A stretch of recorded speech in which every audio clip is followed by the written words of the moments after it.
Everybody, please take a seat here. We'll get started. I know it's hard to pull you away from those windows. You know, the janitorial staff says the hardest thing about keeping this place clean is the nose prints on the windows over here.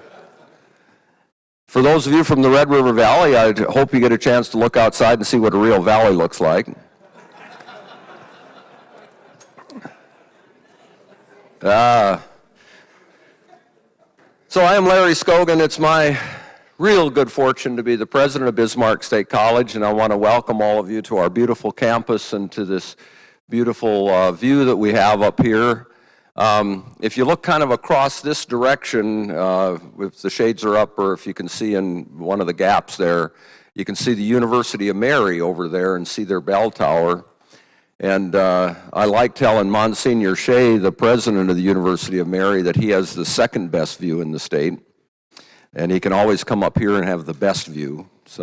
But it is a beautiful view for those of you that have never been out to the University of Mary. They've invested a lot in their infrastructure, and it's a beautiful campus, and they've got a beautiful view, and they have the sisters that many years ago said, wow, this is the place to put a college. And so they built a college out on that hill, and it's turned into a beautiful university. So we in the Bismarck-Mandan area feel very fortunate because we have, sort of bookends here. We got the University of Mary out there, Bismarck State College here, and then United Tribes Technical College kind of halfway in between us. And so we have great educational environment here in this area, and it's my privilege to welcome you to our campus. If you've not been in our building before, I certainly encourage you during some breaks to go downstairs, check out some of the labs here and some of the classrooms. Of course, classes are going on right now. There will be students in the halls and in the labs, but please take some time to check out the labs and see the education that we offer here at our campus. And many of you represent companies that have invested in this facility. A little history of the facility is that this was when Governor John Hoeven, working with the legislature, and I see a lot of legislators here in the Centers of Excellence program, and this was one of the first Centers of Excellence programs here, and so the state invested in it, and then the federal government through the Department of Energy with our Washington, D.C. delegation invested in this building, and then a lot of business and industry invested in the building as well, and so we ended up with this wonderful National Energy Center of Excellence. Excuse me. So, those of you that were, excuse me, those of you that attended last year, how many attended this last year? Right? What a difference a year makes, huh?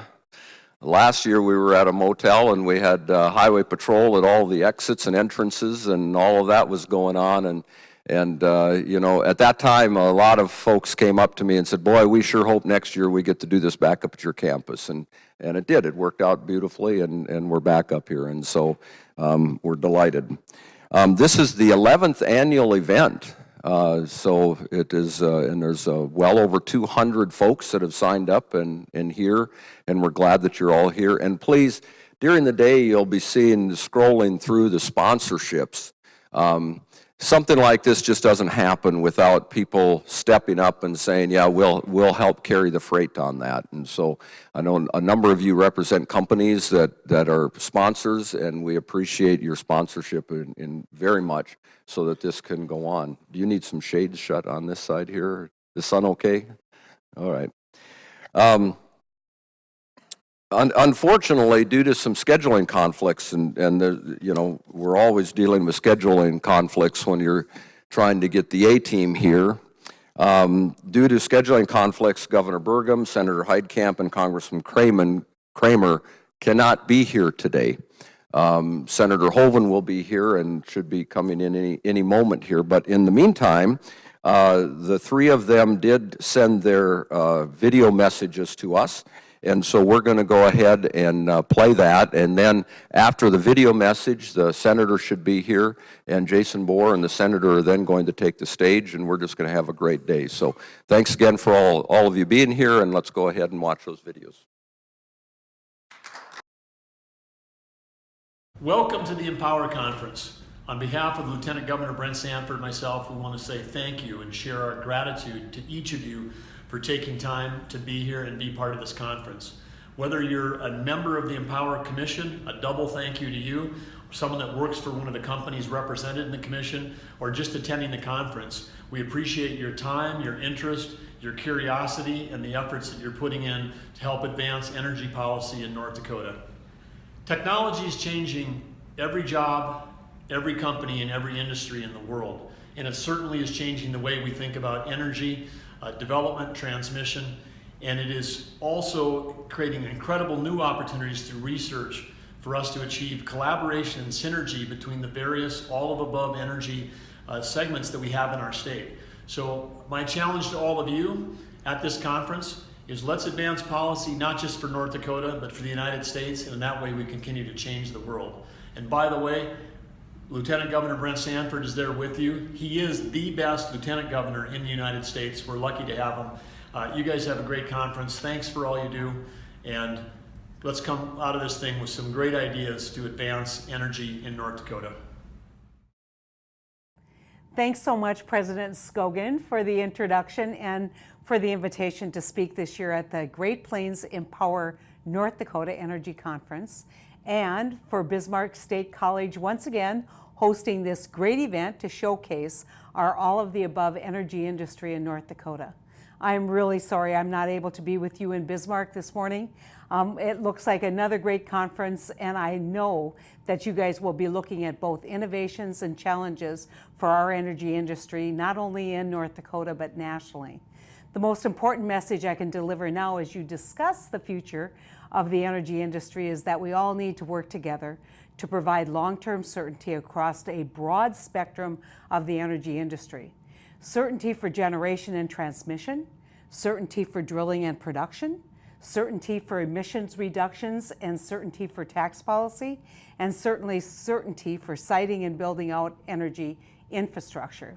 I believe Congress can work together to reach real, tangible results through compromise. I've always been someone who works to build broad bipartisan coalitions, and I believe energy policy is an area where we can really get some things done. We already have a blueprint to show that it's possible. I worked hard with both sides of the aisle and all of my colleagues in 2015 to lift the crude oil export ban by striking an agreement for long-term certainty for wind and solar, by negotiating a multi-year extension and phase out of the PTCs and the ITCs.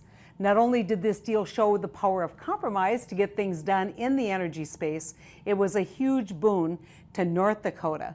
We saw the first shipment of North Dakota crude being exported overseas mere months after the ban was lifted. And just last week it was reported that the United States of America, the lower 48, exported a record 1.5 million barrels per day of crude oil to our allies. Additionally, because of the long-term certainty for renewables, we saw a huge build-out of wind and solar capacities across the country. But when you look at North Dakota, there's been major increases in wind capacity brought online and under construction in the last 2 years. Two areas where we need to work towards long-term certainty are waters of the United States and clean power plant regulations, which have been promulgated by the previous administration. These final rules in no way were reflective of the realities on the ground in North Dakota or anywhere else, and did not truly account for the meaningful and constructive comments from our folks in North Dakota. This administration is right to begin undoing these rules. But at the end of the day, we still need to have something in place that defines waters of the United States and looks at rational emissions reductions in a carbon-constrained world. My bill to extend and reform 45Q tax credit provision, which is called the Future Act, has had an impressive bipartisan list of co-sponsors and supporters. And it has brought together some really unlikely alliances. It has the strong support of Republicans and Democrats across the political spectrum, like Sheldon Whitehouse, Senator Whitehouse, and Senator Barrasso, one from Rhode Island and the other one from Wyoming. It's also supported by a broad coalition of coal companies, utilities, environmental groups, and labor groups, organizations and companies you usually don't see standing side by side.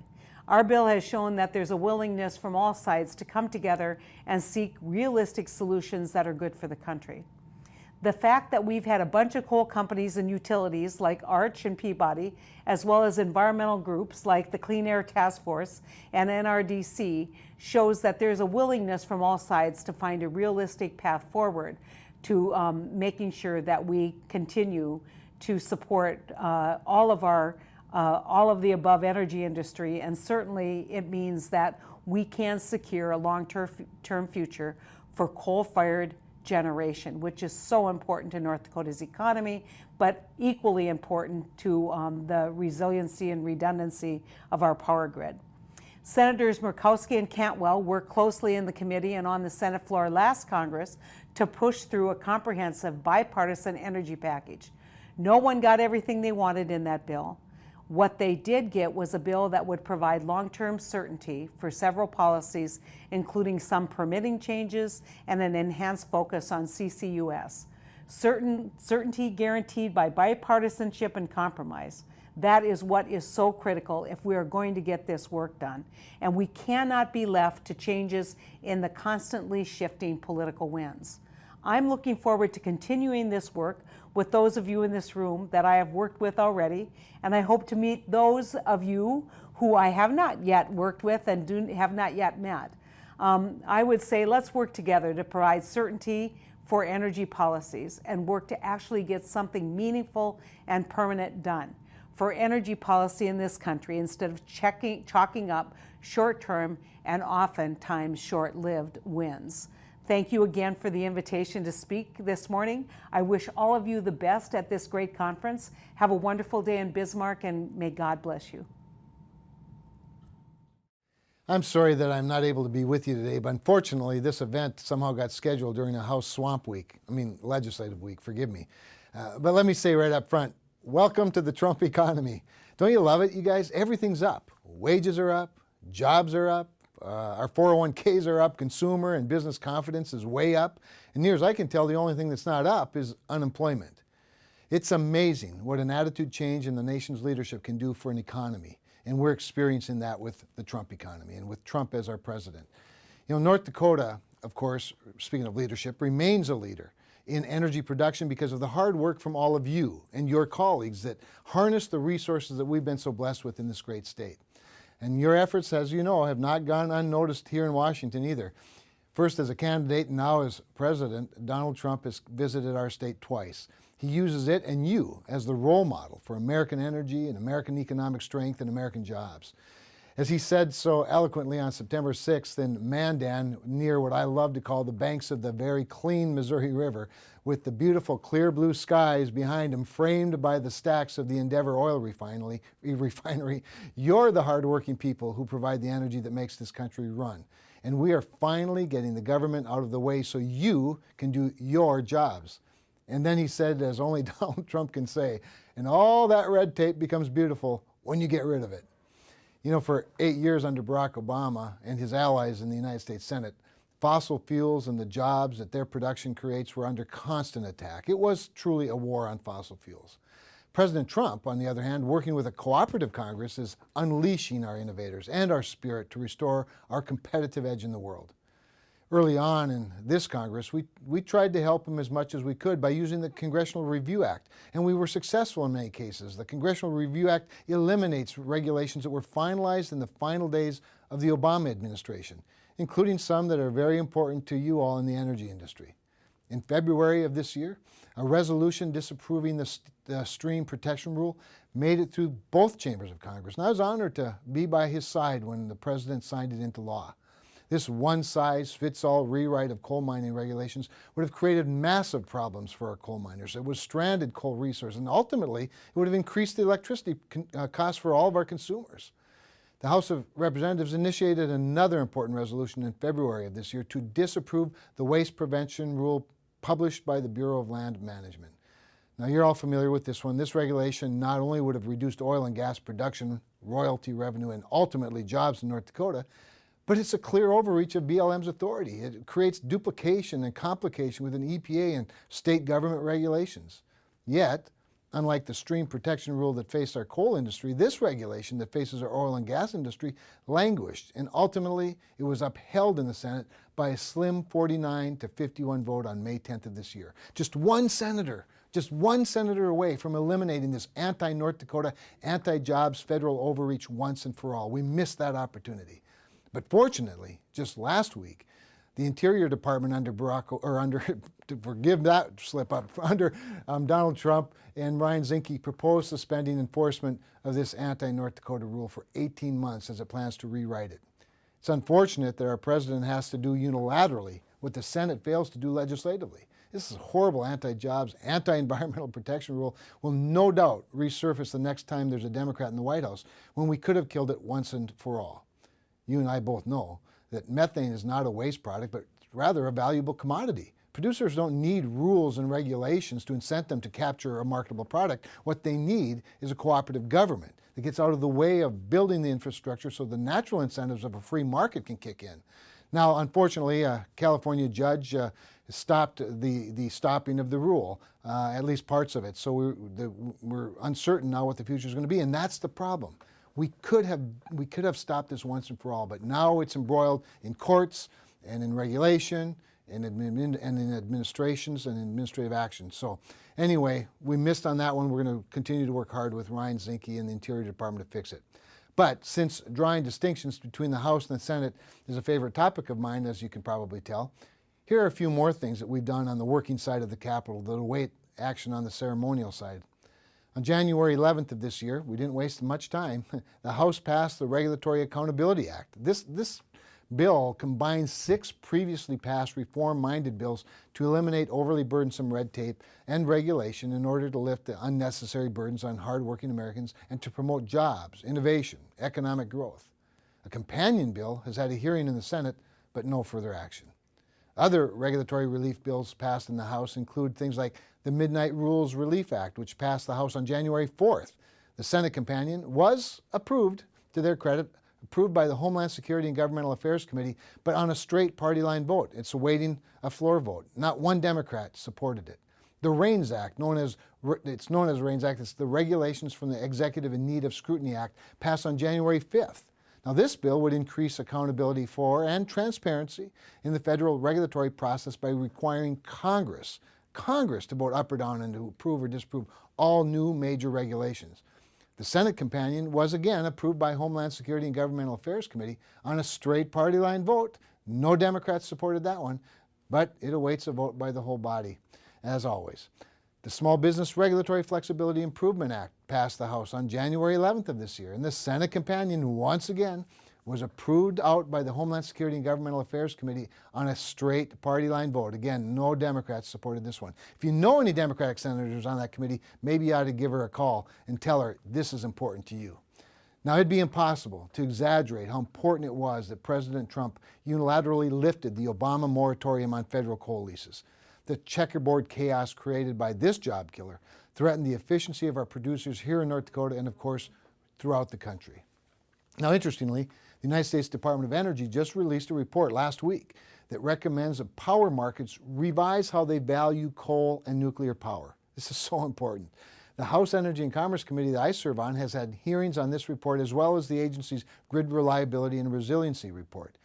You guys, we have to have a formula at the state and federal levels that attribute appropriate value to baseload electricity. I never cease being amazed at how little regard or even understanding many of our policymakers have for the importance of having electricity 24 hours a day, 7 days a week, 365 days a year. What I fear more than anything is it's going to take a crisis to wake up some people, including some people in the United States Congress and in some of our agencies. Also, in our House Energy and Commerce Committee, we've been working on a number of other energy-related topics, from getting the federal government back on track and fulfilling its requirement to manage spent nuclear fuel, to reevaluating PURPA and its effects on today's consumers. I smile because only a former energy regulator could appreciate dealing with PURPA. The energy dynamics in North Dakota and across our country have changed so dramatically, and you know it. And we need the policies of our country to keep up with those technological changes, to let markets work, and always keep the consumer in mind. Sometimes I fear that we're more interested in the technology than we are in the consumer. Should we continue, for example, to require utilities to buy from independent electric generators like the 1970s era Purple Law declares? Or do we now have more generating sources with virtually no reliance on foreign fuel sources for our electricity? It seems like a reasonable question to ask. Is the nearly 40-year-old law now causing more harm than good to energy markets and consumers? We have to tackle these issues. You know, another important area of policy that we're working on is, of course, transportation fuel. Facing continued declines in U.S. crude oil production for decades and increasing prices in the early 2000s, Congress went to work to spur new domestic transportation fuels. Enter the renewable fuel standard and, of course, tax credits. Now, we're over 10 years later. U.S. crude oil production has nearly doubled. Ethanol production has more than tripled. Biodiesel production is 10 times higher than it was. New capacity and options have been created. And that doesn't even mention the introduction of hybrid and all-electric vehicle offerings. So we have to ask, should we continue government mandates and continue expending taxpayer resources amid a $20 trillion debt to push these things even further? These are the questions we're grappling with in the House Energy and Commerce Committee. And as always, I encourage your input to help me. I have a lot more questions than I do answers. That's why I appreciate the opportunity to share this message with you and to serve in the United States Congress, and more importantly, I have the opportunity to have access to you and to your expertise as my constituents, as energy experts, and yes, as national and global leaders in how to build an energy economy, how to build energy security, how to build and create energy independence. So, again, sorry I can't be with you. I hope you have a very productive conference. I know that you're going to hear from some other leaders. You're going to be able to ask some questions and provide some input. Just remember this, it's still really good to be us. Blessings. Senator, thanks for joining us at the Empower Conference. Glad you could make it. We're appreciative of your presence, and I'm excited to listen to what you have to say this morning. Good morning. Great to be here. As we begin, Woke you up a little bit there, huh? you've heard some messages from our other members who work up there in Washington, D.C. with you and got their viewpoints on energy policy. So let's just give you an opportunity to kick things off with what are your priorities as you see going forward in this session of Congress. Thanks, Jason. It is great to be with you. And I actually did look through my notes a little bit last night because I knew I was going to be visiting with a very erudite crowd, people very knowledgeable in the world of energy. Because as we all know, North Dakota is an energy powerhouse for this country. And it happened over time through the hard work of a lot of people, people in the industry, industry leaders in all different types of energy, traditional and renewable, and a lot of policymakers who are here. So if I could, Jason, I'd like to make just a few opening remarks.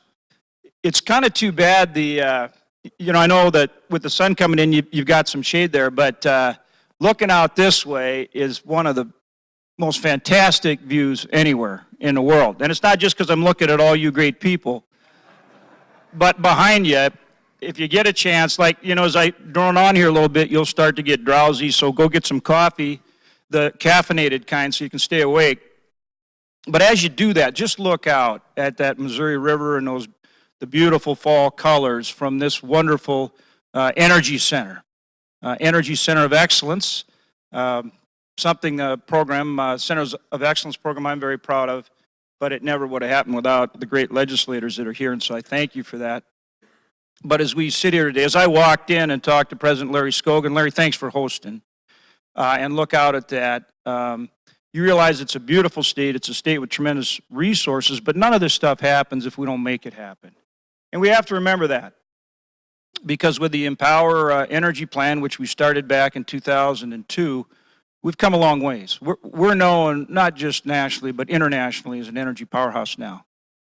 And it happened in part because we have great resources, but it doesn't happen without you making it happen. And so when we have this conference, this is about making sure we continue to do that. Because when you kind of take stuff for granted, then it tends to go away on you. I mean, every day you got to get up. Life's a competition, and get after it again. And so let's not forget that as we go forward. And this discussion today is not just a theoretical discussion about energy. This is about making sure that we continue to lead the way and that we continue to be an energy powerhouse for this nation. So I want to thank our sponsors obviously the other members of our delegation, and our great governor, who's represented today by our outstanding Lieutenant Governor Brent Sanford. And last I saw, he was back by the coffee. Brent, thanks so much for being here, and thanks for what you do. And one thing about Brent, he really gets into things in depth and really takes the time to understand them. And we were over there talking as we listened to Heidi and Kevin, and it's clear already he's digging into this energy issue in a big, big way. Thanks to Bismarck State College, to the Great Plains Energy Corridor, to Cattermas Lee Jackson, and to the North Dakota Department of Commerce for sponsoring. Now I'm going to take some time and talk about some people here. This is a somewhat dangerous thing. But Jason and I had an agreement coming up here, and that was that I was going to introduce some people and acknowledge them, and that anybody I missed is absolutely his obligation to make sure he recognizes them. So anybody that gets missed, make sure you're unhappy with Jason because he's the one that screwed up, okay? I mentioned Brent. We have some other statewides here. If you open up the dictionary and look under Secretary of State, there aren't any words there. There's just a picture of this guy, and that's Al Jaeger. And I'm pretty sure I saw him. Yep, there he is. Al, great to see you. Josh Gallion, I think, is here, North Dakota State Auditor. Ryan Rauschenberger, our tax commissioner, so I hope nobody's delinquent on their taxes. We have enough, I think we have a quorum of the Public Service Commission, because I saw the Marine in the back there, Semper Fi, Brian Crocius. How's NDSU going to do against Youngstown State? Huh? Okay, just so it's NDSU more than Youngstown. I got Julie on the list. Julie Fedorchak, you here? Didn't see her coming in, but she's on my list. And so is Brian Crocius. Brian, he's here. Kirsten Basler, our great superintendent of public instruction. I think those are our statewide. Now I'm going to shift over to the legislative branch, of which I'm now a member after serving 10 years in the executive. And as I always said, I've gained a lot more respect and appreciation for what you do on the legislative side since I've become one of you. It's not easy, is it, Rich Wardner? So, Majority Leader Rich Wardner's here, and Rich, you do a fabulous job. We appreciate it so much. Now let me just run down the list of legislators that are here. I just want to thank you for being here and being part of this, because you can't just show up at the session and do a good job. You got to take time to really understand what's going on. And you being here today is part of that preparation that makes you truly an outstanding citizen legislature. Brad Beckedahl from District 1, Tracy Bowe from District 9, Mike Windy Brandenburg from District 28, Tom Campbell from District 19. Now, I'm not sure if he grows corn or soybeans or wheat. Does anyone, or maybe it's potatoes. Is that right? Tom, where are you? There you are. Teasing. All right. Tom Campbell, District 19. Dick Dever, District 32 here in Bismarck. Jim Dotson-Rod, District 26. Joan Heckeman from District 23. Ben Koppelman, District 16. Don Longmuir, a guy that I worked with in economic development for over, 50 years, Don? 60? 70? Why not? Well, how long ago was it? I know you're a young man, but we were a lot younger then, weren't we? Man, if we could get 2 little kids to set up a lemonade stand when we started, we figured that was a good day, didn't we? Corey Mock from District 42. Jana Murdahl, District 10. Merrill Pepcorn, District 44. He brought his guitar, so if this gets too boring, he's going to come up and sing a little bit. Todd Porter, District 34. David Russ, District 2. Cindy Schreiber-Beck, District 25. Gary Sukett, District 1. And Jessica Unruh, District 33. Now, if I miss somebody, it's because... Just blame it on me. Exactly. Jason screwed up. No. Thanks for being... How about a round of applause for those great legislators, public officials?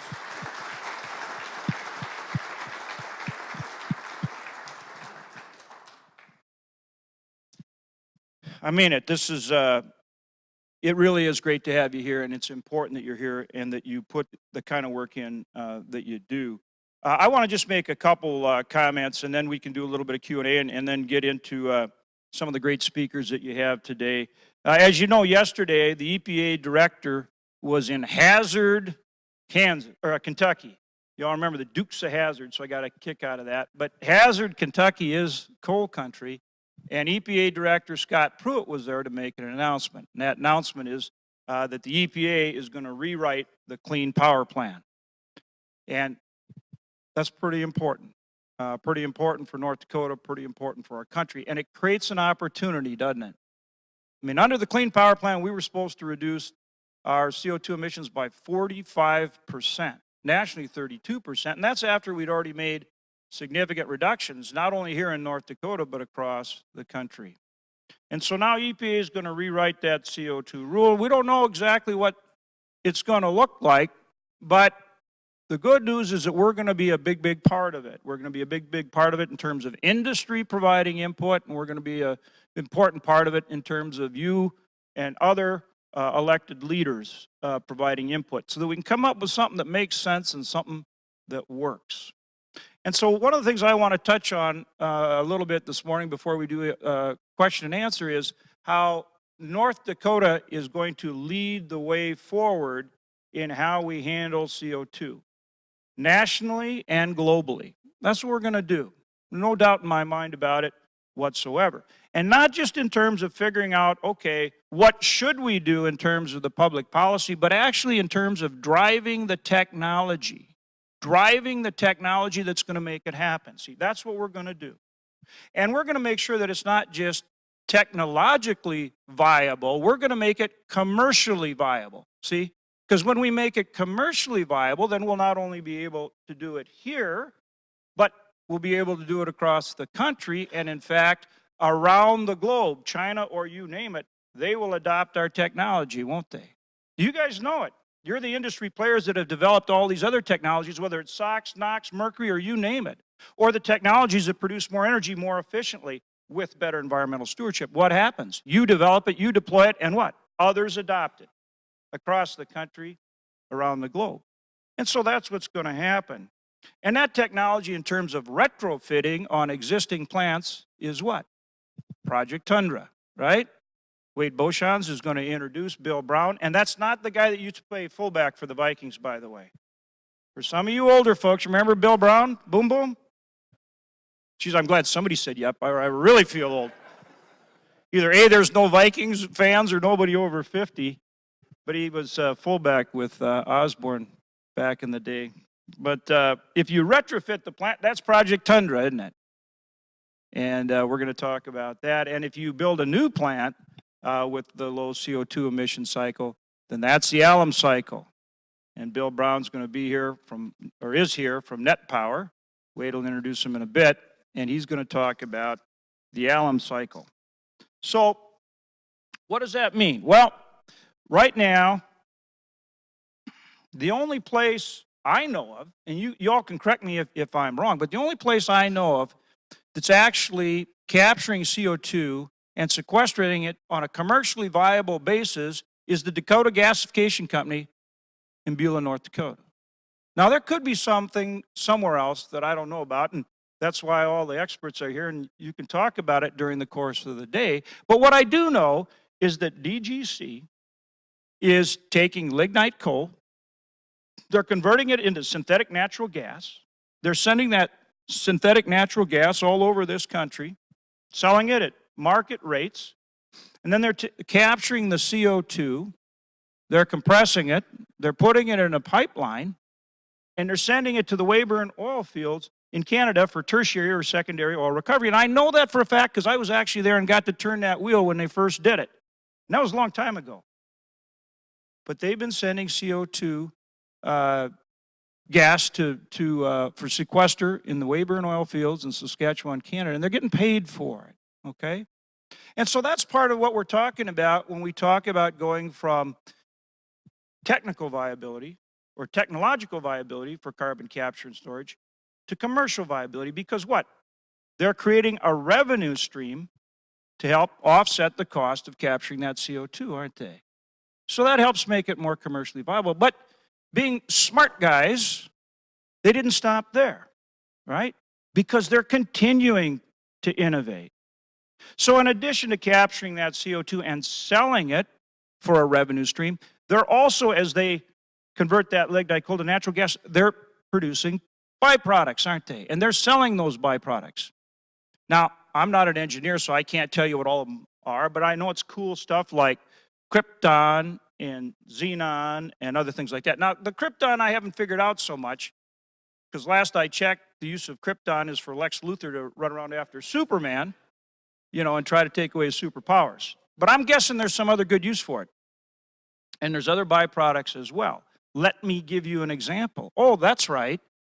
They're just completing a $500 million investment, $500 million, in building a urea plant attached to that gasification plant, right?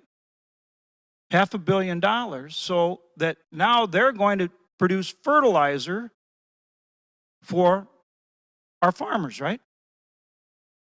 Now, think about that for a minute. Where are our farmers? Wendy Brandenburg, where are you getting your fertilizer now? And don't tell me the cows that you're running in the next field, because I know you're not organic. So you're buying it from Indonesia. Probably from Indonesia. So now think about that. We're absolutely the last guys to get it. We're about as far away from Indonesia as I think you can get. I don't know, but I bet pretty close. So we're the last in line to get it, which means it's always going to be the highest priced. And if it's short, we're going to be the last guys or the guys going without, right? So where would you rather get your fertilizer? From Indonesia or from the Dakota gasification plant up there by Beulah, where you're first in line? They're going to make darn sure you get it. Reduce transportation costs, therefore lower cost, dependable fertilizer for our farmers and our ranchers, right? Right here. Think of the investment, think of the job creation, think of the benefits, think of the synergies between energy and agriculture. We're doing it here. And back to my earlier point, doesn't that make carbon capture more viable when you have yet another revenue stream coming off that gasification process, right? So that's what we're talking about. Think of the innovation, think of the creativity, think of the investment, think of the risk. All those things go into being world leaders in energy production. That's what we have to continue to do. That's the concept now between the alum cycle and Project Tundra, is that we're going to make carbon capture commercially viable. And as we do it, others will follow. We can't export our regulations, but believe me, everyone will adopt our technology. And we'll sell that technology and we'll make a revenue stream on that technology too. But what does it do? It makes sure that coal is viable for the long term. So as we figure out what the public policy should be, we're going to actually drive the industry application of that public policy. And so I hope is when we come back for the Empower Conference in 5 years or 6 years or 8 years or 10 years, that just like if we dialed back 10 years ago or 15 years ago, when we produced less than 100,000 barrels of oil a day. When we started the Empower North Dakota Energy Plant, we produced less than 100,000 barrels of oil a day. Today, what is it, Lynn? We're still about 1.1 million, aren't we? We got as high as 1.2 million. Well, it didn't just flip and happen. It didn't just flip and happen. There's oil in a lot of places. You had to make it happen. We had to make it happen. And we had to make sure it was commercially viable, right? Lynn, they could have gotten that oil before, but it wasn't commercially viable, was it? So I hope 10 years from now we're sitting here and going, you know what? Look at this technology that we have deployed across our coal fields that are now being adopted across the country or in China or other places. And I know the mad scientist over there, Charlie, he's been to China I don't know how many times, but we want to have him keep going.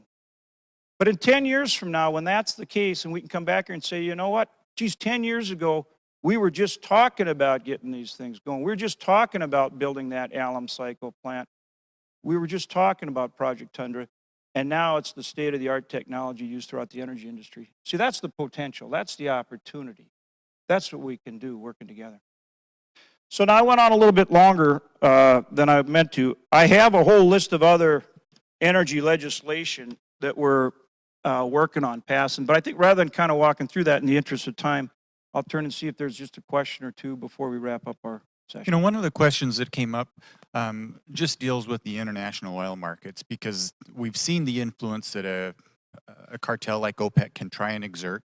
Part of the response has been shepherded by you and others. The export ban has been repealed. But what's the role of North Dakota's oil in the international market going forward, and how can we combat the efforts of a cartel like OPEC to artificially depress prices and influence the market?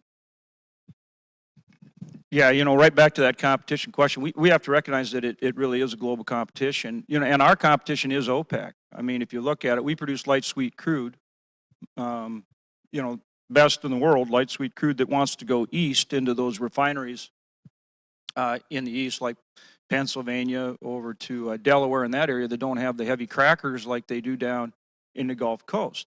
So whereas the heavy crudes want to go down to the Gulf Coast, our sweet wants to go over to the refineries in the east. Well, who else supplies those refineries? Well, Saudi Arabia, OPEC, because they bring it in on tankers, right, and unload it on the coast, and we have to get it over. And that's why these pipelines are so darn important for us. Of course, we have to have rail. We'll always have to have a certain amount of rail, so we've got that flexibility. But we have to compete with OPEC, so we need to find ways to reduce our costs. That comes in many, many different forms. One is the cost of transportation, hence the pipelines, okay? But then at the same time, we have to recognize that it's a world commodity, and whether you're pricing off West Texas or Brent crude, that we have to compete every single day on that price issue. And so obviously that goes back to not only the innovation you all make in the industry, which you've done an amazing job of. Just since oil prices have gone down, look at how much more efficient you've come and how you've reduced the cost to drill these wells through just amazing innovation. But to help you innovate, we have to do just what we're talking about here today, not just help you get the infrastructure in place to transport that product, but to create a legal, tax, and regulatory environment where you can compete. And, you know, the Permian Basin has just exploded, Eagle Ford and so forth, with the horizontal technology that we really developed and enhanced up here, and we have to compete with them every day. So all those things go into making sure we continue to have the productivity, the efficiency, and the cost structure combined with the infrastructure and the business climate, good business environment, to compete globally every single day. You know, I guess a follow-up question on that is, that answer is contingent upon having the pipeline and transmission infrastructure necessary to get the oil to where it needs to be. We've seen the pipeline protests here. I guess this is maybe my softball setup. Are those really about pipelines, or is that about another energy agenda? And what can we do to make sure that we have the infrastructure we need? Yeah, I mean, really, the newer technology, the newer pipelines are safer. I mean, it'd be like saying, okay, we're going to drive on a street for 100 years and never replace it, and somehow that's going to be safer than a new street. Look, just common sense. When you put in these new pipelines with the latest, greatest technology, that increases safety. It doesn't reduce it, as well as efficiency, and lowers price to consumers and makes us competitive. The point here, though, that I want to go to is the opportunity. You know, in the face of challenges, we always look for opportunity. Challenges are what give us opportunity. So the opportunity here is across all energy industry sectors now, we have common cause. Because if you can't build a pipeline, you can't build a transmission line, right?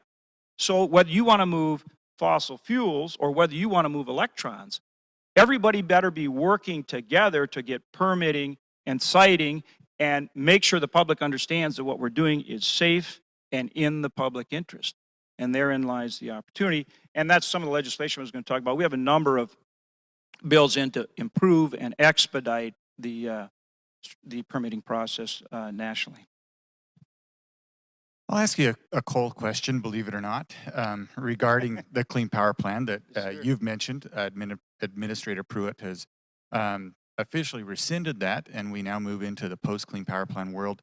Is there any legislative response that you all have planned? And if not, what can we expect out of this administration for a CO2 solution? Well, on the downside, as you know, some of our colleagues across the aisle have planned for legislation which they actually passed in the House and then was stopped in the Senate that would, impose taxes and fees and regulation on the energy industry in regard to CO2. But that's not the way to go. And I think the approach that myself and others will take is now the EPA needs to have a dialogue with you, the industry, as well as the public policy makers, and figure out what makes sense. And that's why I start out where I did in terms of you can't divorce the public policy from the innovators on the ground, all of you that are actually going to develop and deploy and commercialize the technologies that make sense and that deal with this issue the way it should be dealt with. I guess similar question, follow up on the methane rule. Do you see an ultimate resolution for the methane rule, and what can we expect for North Dakota with that critical important to our oil industry? Yeah, as you know, the methane rule was held up. The administration did determine to rewrite the methane rule, something we'd worked very hard to get them to do. As you know, I think Kevin alluded to it. We came within one vote of actually using the Congressional Review Act to rescind the methane rule, but we missed it by a vote. So in essence, then it defaulted to the EPA. EPA Director Scott Pruitt, at the direction of the President, and I was there when they did it, ordered a rewrite of the rule. The federal court has enjoined that, struck it down for a variety of reasons. So what EPA will do now is they'll come back with another required rewrite. I mean, this isn't official yet. This is my prediction. They will now come back with a buttressed case on their reasons for the rewrite, but they'll come back and call for another rewrite. So in essence, I think it will proceed as planned, where we essentially rescind the old rule, but you have to go through the rewrite process. So just because the court struck it down doesn't mean we're done. It just means they actually have to come back and reinforce the case, use some other sections of law, and I think that it will be successful. We've got one final question for you. Regarding kind of the structural challenges that we've seen with the previous administration, who's able to take advantage of a lot of executive power, just kind of grab that power for himself and do whatever he wants. Are there any structural solutions to prevent this type of overreach in the future? Right, and that's why I was going to touch on some of the legislation for a minute. There are a lot of things that we're trying to do, because remember, executive orders last for the duration of the particular administration, and that's why some of these things we really do need to put into statute so that they last permanently. And so some of the regulatory relief that we're undertaking comes through the Congressional Review Act, where we strike down some of these rules and regulations that are problematic.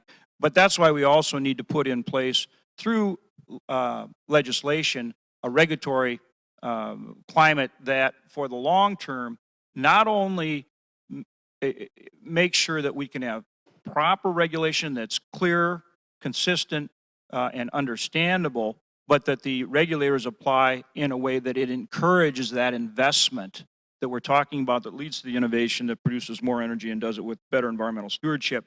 So there's a whole host of bills. One I'll mention is last year we passed the Energy and Natural Resources Act of 2017 on an 85-12 vote in the Senate. I think you'll see it come back. That's a bill that led by Senator Murkowski on the Energy Committee, but it's an amalgamation of bills. For example, in there I have 3 different pieces of legislation. One of them, for example, is the BLM Spacing Act, which just says if you're an oil company and you're out and you're trying to site a well and you're dealing with federal minerals, but there's no surface acre ownership by that federal agency, if they don't have more than 25% of the minerals, then you don't need their approval for permitting because they have no surface impact.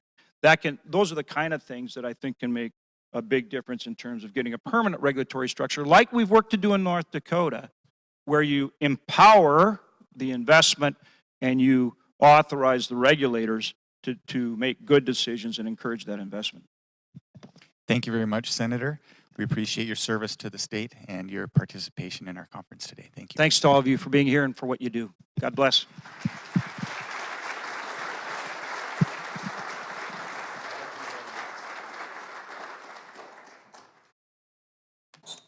you. Thank you, Senator Hoeven and Jason, for being with us this morning. My name is Emily Cash. I'm the director of the Great Plains Energy Corridor here at BSC, and I also have the pleasure of being the chair for our conference planning committee. As Dr. Scogan mentioned, I just want to draw your attention to the screens and the signage and your program booklet as well. All the logos there are of our supporters, and we're so appreciative. This event wouldn't happen without our sponsors, so thank you so much. Our platinum sponsors this year are Elite, ConocoPhillips, Next Era Energy Resources, and XTO Energy. And we're glad to have a number of their company representatives in the audience as well. So if you see them, please thank them for their support. Good morning. I'm Wade Basants, president of BNI Energy. I have the pleasure of introducing our next speaker, Mr. Bill Brown. Before I do, I certainly want to call out Emily and her great work in planning this conference. And I can say that as a board member of the BSC Foundation, it's always a great day where I get to come to the BSC campus. And quite frankly, this conference embodies all that we had aspired as a foundation board and industry leaders and policy leaders as we endeavored to build the National Energy Center of Excellence. So it embodies bringing policy leaders, research leaders, and industry leaders together in the pursuit of excellence of energy. So with that, thank you very much, Emily, for your great work organizing this great day for all of us. Mr. Bill Brown is the CEO of Net Power. And Net Power is working to develop a technology that would allow us to reach our climate objectives, if you will, or the global climate objectives of reducing CO2 emissions without increasing additional cost in the process of doing that. This technology called the alum cycle, which Senator Hoeven mentioned earlier, its promise is to produce electricity at cost comparable to existing technologies with zero emissions, including capturing CO2, again at no additional cost. Bill is also the co-founder of 8 Rivers Capital, the inventor of the alum cycle. Bill is a graduate of MIT and Duke Law. And prior to founding 8 Rivers, he had an extensive career in financial services, holding leadership positions in Goldman Sachs, AIG, and Morgan Stanley. I first met Bill in 2013 when we began investigating the alum cycle for use on our North Dakota lignite. And I can tell you from my first impression, I was immediately impressed by his visionary leadership and passion for innovation. So it's my great pleasure to welcome Bill to the stage. Bill? Thank you so much. Thank you so much. Thank you, Wade. BNI and Elite have been true leaders in many ways. And I appreciate everything that they've done. And in fact, many people in the room here, I appreciate things you've done to help us. I would especially like to thank the Empower Commission for having me join you today. Empower sets an example for all states on how to bring diverging interests together to solve major energy problems. We all owe a debt of gratitude to each of you for coming here because Empower empowered you. You all lead the way in providing unbiased critical thinking and leadership to helping address problems relating to climate and energy. I'd also like to give special thanks to Governor Burgum, Senators Hoeven and Heitkamp, Representative Kramer, Speaker Bellew, Majority Leader Carlson, Minority Leader Mock, Lieutenant Governor Sanford, Majority Leader Wardner, Minority Leader Heckman, and finally President Scogan. Thank you for your leadership in helping us be here today. Before getting into an update on the alum cycle, I'd like to reflect a moment. Teddy Roosevelt came to the Dakota Territory to hunt bison in 1883. He was young. He was skinny back then. He wore glasses. Worse, he was from New York. This place changed him, however. It changed him greatly. He led an effort such that in 1894, Congress passed a law forbidding the killing of the American buffalo. The American Bison Society was founded in 1905. The goal was to help save the bison from extinction and to raise public awareness about the species. That all started here. We stand in a similar place today. Like back then, we need to find a balance. Like back then, Dakotan grit and determination makes a difference. Now, fast forward to today. I want to show you two things that scientists say. First, this is the most important. Bear with me. This feels like you're going back to school, but this is really important. There were two guys, Steve Brick and Sam Thernstrom, who did a study of Germany, Wisconsin, and California.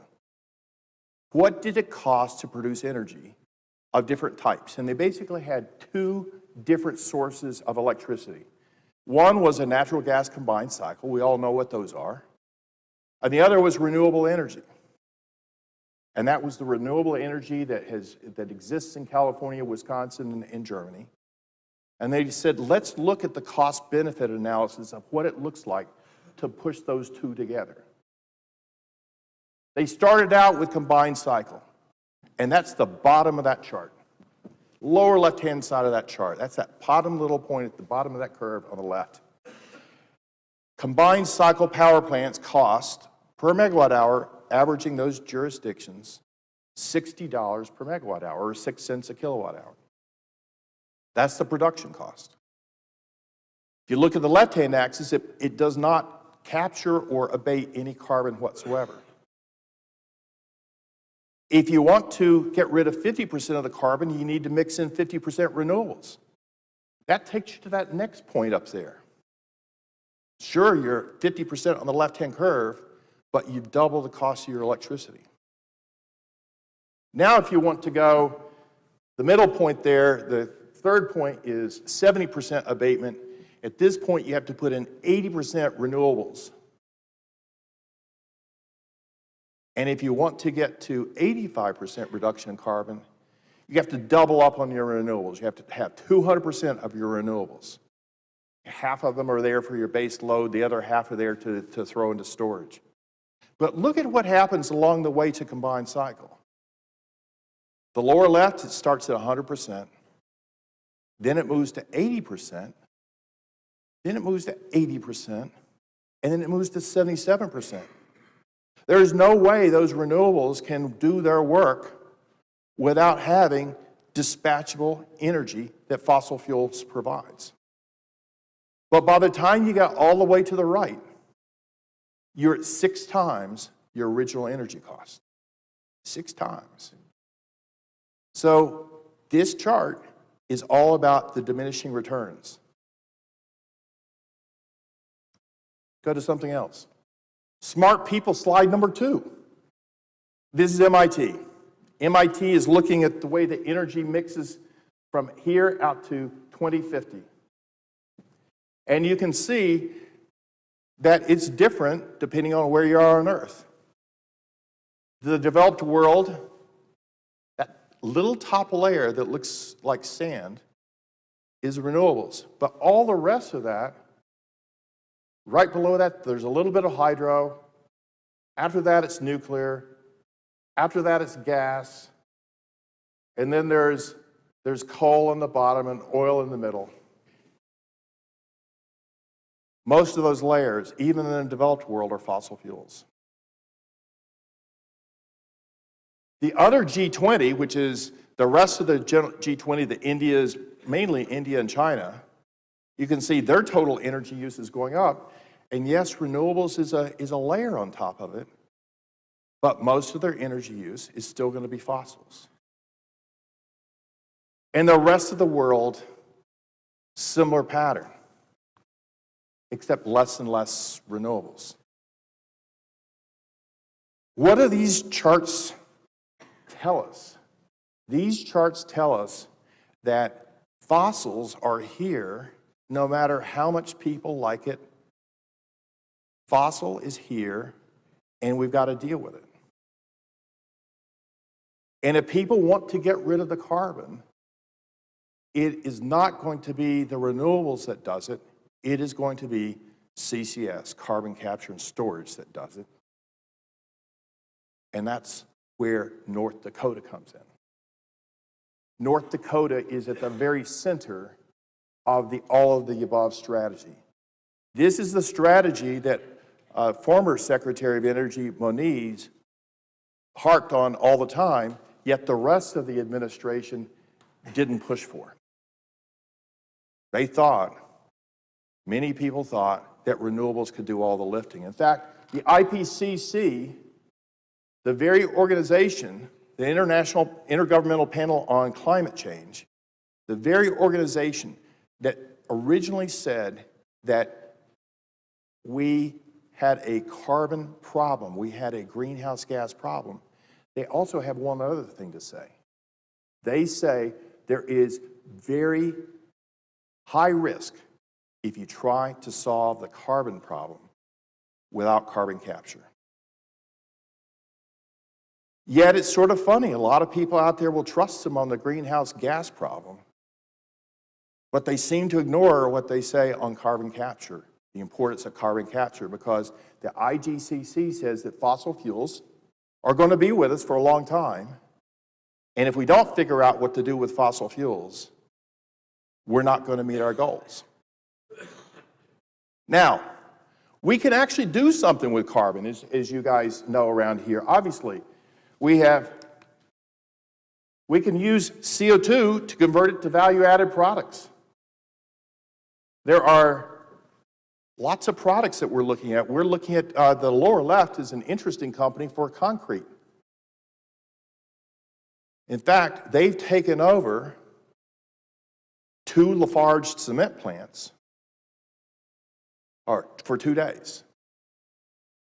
And what they found is that normally concrete takes, depending on where you pour it, it can take days to cure and 3 weeks to cure a lot of times. And it requires a lot of water.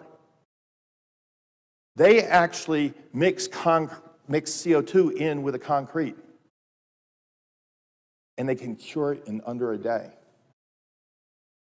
In fact, it's interesting. They can build bricks, they can build building materials, they can extrude a continuous I-beam of concrete. Think about it, extruding I-beams of concrete. For those of you in that business, you know how difficult and funny that sounds. But because it cures so quickly, they can extrude it. There are others who use CO2 for other things, and of course, around here, we know about enhanced oil recovery. And there are a lot of enhanced oil recovery opportunities around the world. And, as Senator Hoeven mentioned, we're also focused on 45Q, which will allow us to take CO2 and get benefits from capturing CO2. That map of North America has 3 important areas. 2 of them are yellow and orange. They're similar. The little red splotches on there are oil fields where CO2 EOR can work. The orange and the yellow areas are coal fields, where we can also use CO2 for enhanced coal bed methane recovery, taking methane out of existing coal beds. And the other 2 areas on there are the green and the blue. The blue are saline aquifers, and the green are sedimentary deposits where you can just simply put the CO2 and store it. 45Q would allow us to reach all of these. The important point about this map is that I've had people in my own state of North Carolina tell me, Bill, CO2 can only be used for enhanced oil recovery, and we're so far away. Well, you know, no, we're not. And no, it can't. There's a solution there. Now, let's face it. Before I get into the alum cycle, we're not here because carbon is intrinsically bad. No more that there's intrinsic badness in water, salt, sand, ammonia, heat, cold, sun, wind. But all those things are bad if they're in the wrong place. We don't talk about rain being bad. We talk about floods being bad. We don't talk about sun being bad, but we talk about droughts being bad. We talk, for some reason, though, about CO2 as if it were bad at its very core. And that's wrong. That's bad science. In the right place and amount, CO2 is not bad at all, as we've just shown you in those previous slides. Now let's talk about the alum cycle. It produces electricity from natural gas and coal. It's at cost competitive with, at this point, natural gas power plants and coal power plants. It captures or eliminates substantially all of the atmospheric emissions. Water's not required. And it can use inexpensive fuels. For various reasons, we can take unprocessed gas out of the ground and burn a lot of unprocessed gas. We don't have to put it through gas processing units. We can take, in the enhanced oil recovery world, when oil comes back up with that CO2, there's a lot of extra gas in that CO2. We can burn those gases directly without having to put it through gas processing units.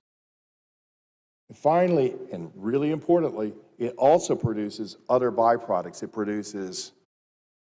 It captures all that CO2, but it also captures nitrogen, some oxygen, and some argon, and ammonia, and krypton and xenon. The alum cycle actually drives a whole infrastructure.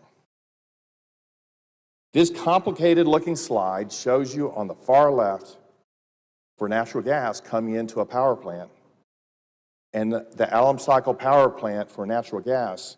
The bottom, there's the power plant, and at the top, there's the air separation unit that separates the air out into oxygen, nitrogen, argon. And we can do the xenon and the kryptons. And you can see the line coming out of the right, the blue line coming out of the right is power.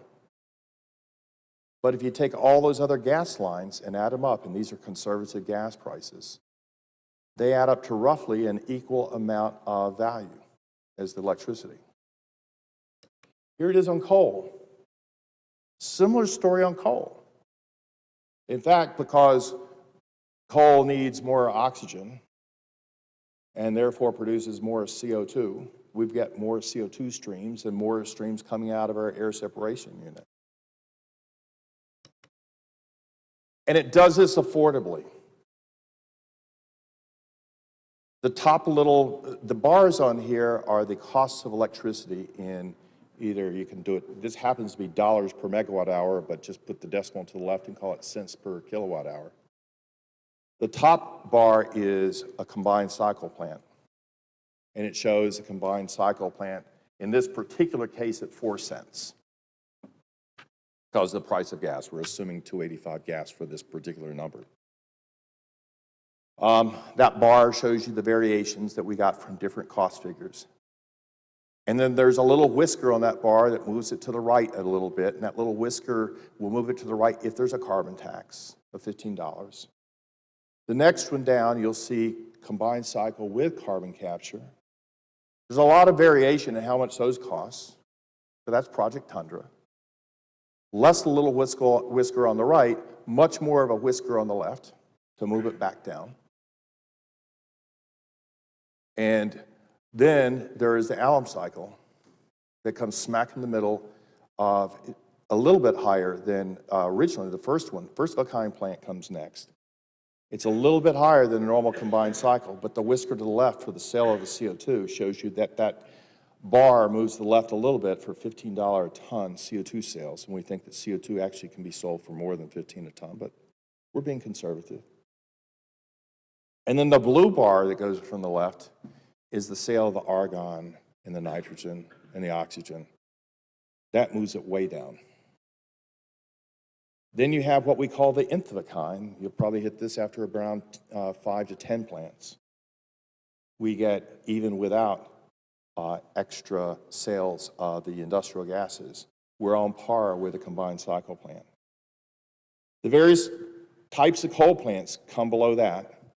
There is a supercritical pulverized coal plant that comes first.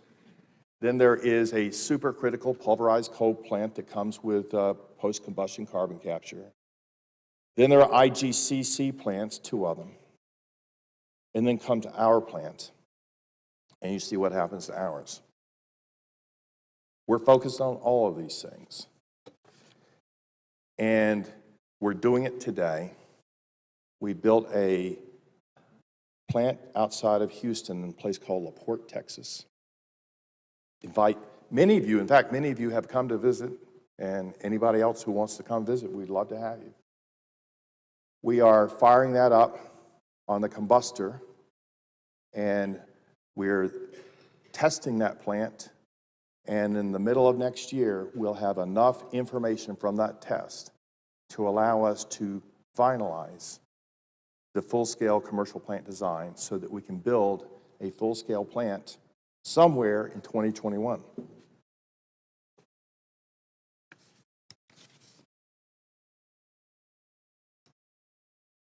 Bismarck in North Dakota is leading the way for the world.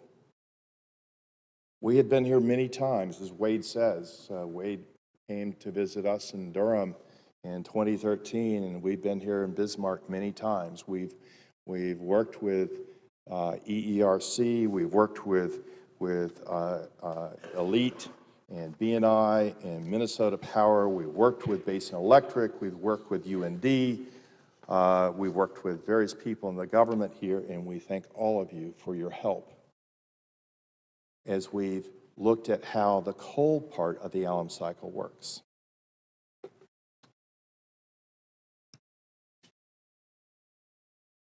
You can see the core alum cycle on natural gas was done on the far left.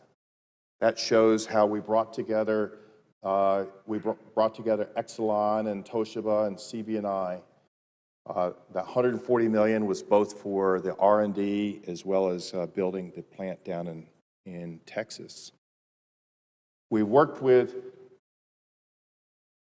people here on gasifier selection, corrosion mitigation, and purity removal, all focused on coal.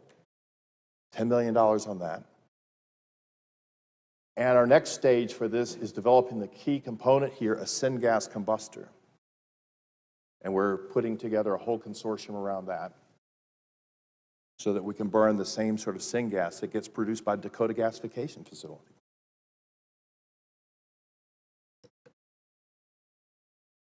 The alum cycle, we believe, will grow North Dakota's economy. It will use local gas and coal resources. It will take CO2, extending the life into the oil fields. The nitrogen can be used to cap off the oil fields, and it can also be used for the ammonia plant that you're building now. Argon can be used for manufacturing construction, and the flexible power nature of our cycle will allow us to match the load of variable renewables such as wind and solar. There's so much we can do here. There's so much we can do here. I was telling someone that in Beulah, if we put a plant in Beulah,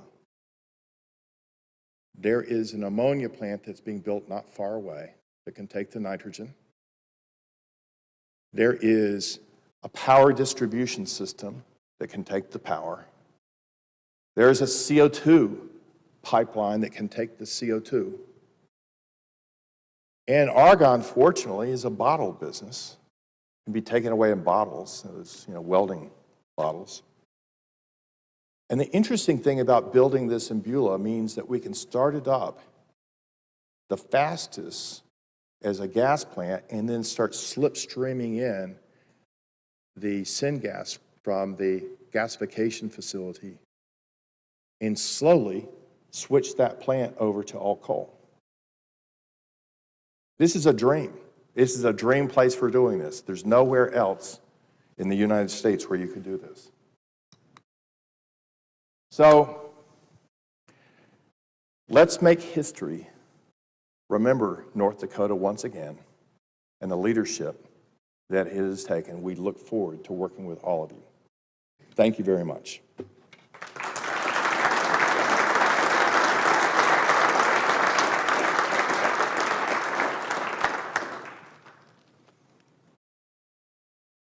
Should I take any questions? Are there any questions real fast? I have time to, anybody?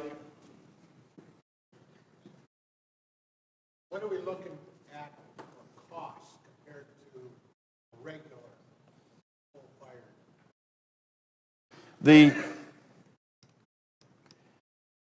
It goes back to this. We have our best cost numbers right now are around the gas plant. So I'll extrapolate from there. We've just finished a full pre-feed on the gas plant, and for the first-of-a-kind gas plant. And we need to do one more iteration of cost savings on that, but it's looking, we normally think of, our target is $1,000 a kW erected, is our target for a gas plant. And while the first-of-a-kind is not going to get there, generally you think of first-of-a-kind anythings as being a 2x on your target.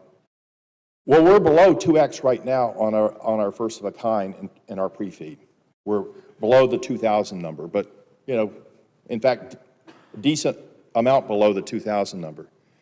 The coal plant will simply be that gas plant, adding on a gasification facility. And we're looking at different gasifiers now. We've got a great team working on the gasifiers. And what we're also able to do, and this is why our gasifier is different. Normally gasifiers are built for a particular type of coal, but we're making a combustor we'll take that syngas coming off of that gasifier, and our combustor will be able to burn any type of syngas, which is uncommon, which people don't initially understand.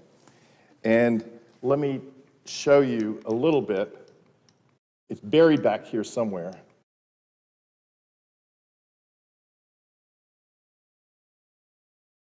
Maybe it's really buried. Maybe it's not in here. There it is. All right. That shows you what's going around and around in our cycle. And the width of those lines are proportional to the mass, okay, how heavy it is. You can see what we've done is we put in the top two lines are oxygen and methane, or could be syngas. But we're recycling. Most of what's coming in the front of our combustor is CO2. If you dilute your methane with CO2, and this is why we can burn unprocessed gas, if you dilute the methane with CO2, the heating value of your CO2 drops. Of your methane drops. Because you've got less to burn. So that means that we actually start out with a combustor that's made for lignite. It's actually the worst heating value of syngas. And then if we have bituminous coal or other coals that have a higher heating value, that produce higher heating value syngas, we'll actually mix some more CO2 in to drop it back down. So we're designing our whole combustor, our coal combustor, for 1 BTU level, and we will thin the syngas with CO2, if you will, to allow us to target different grades of coal. And so, so therefore, for our overall, I think our target for the coal system is around 1,800 a kW for erected. But we are working on that now. We are working on a syngas combustor that will allow us to have a great deal of fuel flexibility on coals. And we're working with different gasifier manufacturers, and a lot of those, the best gasifier manufacturers in the world, have pretty much gone to China. So we're working with a lot of those. There's some still in Germany. Lurgi, which makes the gasifiers up here at Dakota Gasification, those are German gasifiers. But we're getting there. Anything else? Yes? What are the greatest challenges or obstacles between you standing here today and beginning construction on a plant that you just described in the Green Project of Beulah? And part two of the question is, what sort of support in your green business plan would you expect or want from the state government? Well, first of all, keep up what you're doing already. Because what you're doing already is important. I think the next piece is that we need to get all the offtakes taken care of. The more we can get those offtakes taken care of, the better it will be. So if we can get offtakes for the nitrogen, and with an ammonia plant coming in, that's great. CO2 offtakes. Co-locating in Beulah would really be important. Providing the support to get us there. There will be economic support. One of the biggest problems that you have is that this first of a kind tends to need all equity. Because there are a lot of debt people out there debt people have they want to see tested designs a lot of times. And so we need to have, this first plant will be all equity, and so therefore it will take all equity, and we need help in raising that equity or providing some form of equity. One of the things that I've always been intrigued about is how Hong Kong built its subway system. Hong Kong built its subway system by taking property that it already had and giving it to the people who developed the subway system so that they would have a more valuable product. So they sort of looked into their pocket and found property. I don't know if there's property around here or other sort of synergies that will allow this to be easier to commercialize. It could be, for instance, there might be mineral leases here that go with the CO2 offtake, and we'll get the enhanced oil recovery off the ground, and it could be that there are a number of things like that. But it's sort of I hate to say it, it's sort of an all of the above thing. It's all ideas. Every little idea helps. And we'd love to work with you on each one of those, because I do believe, for all the reasons I mentioned, that North Dakota is an ideal place for this. Any other questions? Yes, sir.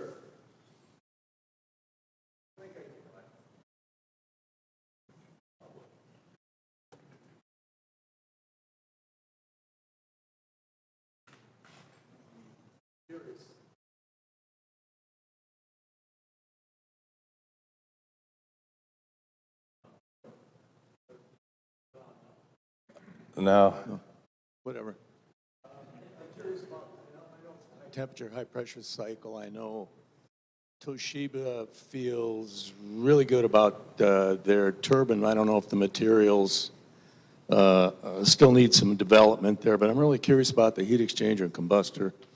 What do you feel the technology readiness level on those two pieces of equipment specifically are? I know that you're going to be doing a lot of materials research, obviously, at those elevated pressures and temperatures. Maybe you can tell us all again what that is. And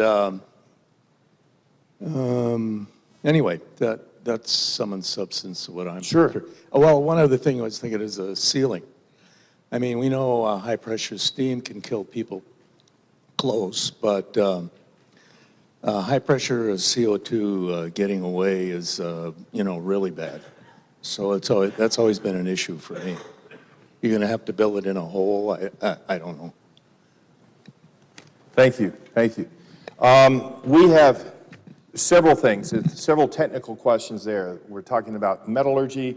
Let's start here in North Dakota. We have done a lot of metallurgical work with ERC and looked at a lot of corrosion with ERC and so at different temperatures and pressures, and we've focused on that. This is at 300 bar, as they call it, which is roughly 300 atmospheres. So a lot of pressure. Roughly the rule of thumb for that, converting that to PSI, is multiply that by 15. So you'll get 4,500 PSI. There are things out there that work at much higher pressure than 4,500 PSI. But we do know at 4,500 PSI we've operated various large-scale industrial plants, and we understand the issues around leaking there and ruptures. The plant down in Texas that we just took it up to 8,000 PSI for a leak test. For the reasons that you mentioned, we wanted to see if there was any leak anywhere. And so at 8,000 PSI, we did not have any leaks. It was the area around it was evacuated while that test was being performed, to your point. However, it was successful. It all performed the way that we wanted it to perform. These pressures were actually EPRI had worked on designing pressures at these level for the coal plants. They were designing advanced ultra supercritical coal plants. And we were very fortunate to have had EPRI go before on that, making these designs and coming up with the materials for those pressures. And so there's a huge amount of R&D that went into those sorts of pressures. The turbine itself was designed at those pressures. Toshiba, the reason we were led to Toshiba was because Babcock and Wilcox, when we first thought about doing coal, we went to B&W, and B&W said, you need a turbine partner, and the best turbine partner would be Toshiba, because Toshiba knows high pressure better than any other turbine vendor. And that's the reason we ended up with Toshiba, is because they knew high pressure. The combustor has been tested starting in 2013. It first fired, the 5 megawatt version of the combustor was fired in 2013 in January. And in July of 2013, it went up to 300 bar, so 4,500 PSI. The combustor on site, we originally planned on having this combustor turbine simply show up on site, and we were just going to flip the switch and go with it. Then Toshiba came up to us about a year and a half ago, and that date was supposed to be March of this year. Obviously, we've missed that date, and I'll tell you why. Toshiba came up to us about a year and a half ago, and they said, we have decided that the combustor that we're putting on the site will be the same combustor that we'll use in the full-scale plant. And we thought, great, that's fantastic. That means that the one piece of equipment that gives us the most, what I consider to be the most technological risk, is actually that piece of equipment for the full-scale plant is going to be tested in Houston without any scale-up. And so, but because it was going to be tested in Houston, we told them we want 2 combustors. We want one attached to the turbine, but we're going to have a separate testing regimen for just that combustor. So like all change orders, you insert a whole new project into another project, and time sort of has a way of going into a black hole. And And we ended up building this turbine, this combustor test rig for the separate combustor. So that combustor will actually be tested without being attached to the turbine. The entire plant will go round and round and round, all that stuff going round and round and round, just like you see on that diagram, except there will not be a turbine in the middle of it. We'll be going through a little orifice to let down the pressure. But that entire plant will go round and round with just that combustor on it. The neat thing about that is that we won't have that turbine. Number one, we won't have to worry about breaking the turbine. We can abuse that combustor like nobody's business. And further, we don't have to worry about what I'll call latency of the turbine and generator going up and down, which takes a while to spin up. I mean, it's a lot of iron to get going. So we'll have a much greater responsiveness. So that combustor, we will test everything out of that combustor. Toshiba doesn't like it when I say this, but we should break that combustor. We need to figure out what it takes to break that combustor. So those are the extremes that we're going to deal with some of the issues that you mentioned. Yes, sir.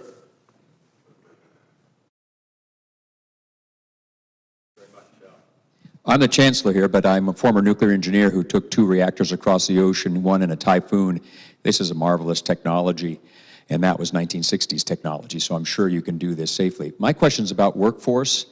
Do you see just an evolutionary adaptation of our technical workforce to run these, or will it require a ramp up of some pretty advanced technical schools to be able to operate this here in North Dakota? Thank you. That's a great question. The thing I love about this is that we have done all of our, and this goes back to the nuclear aspect of your background. One of our partners in this was Exelon.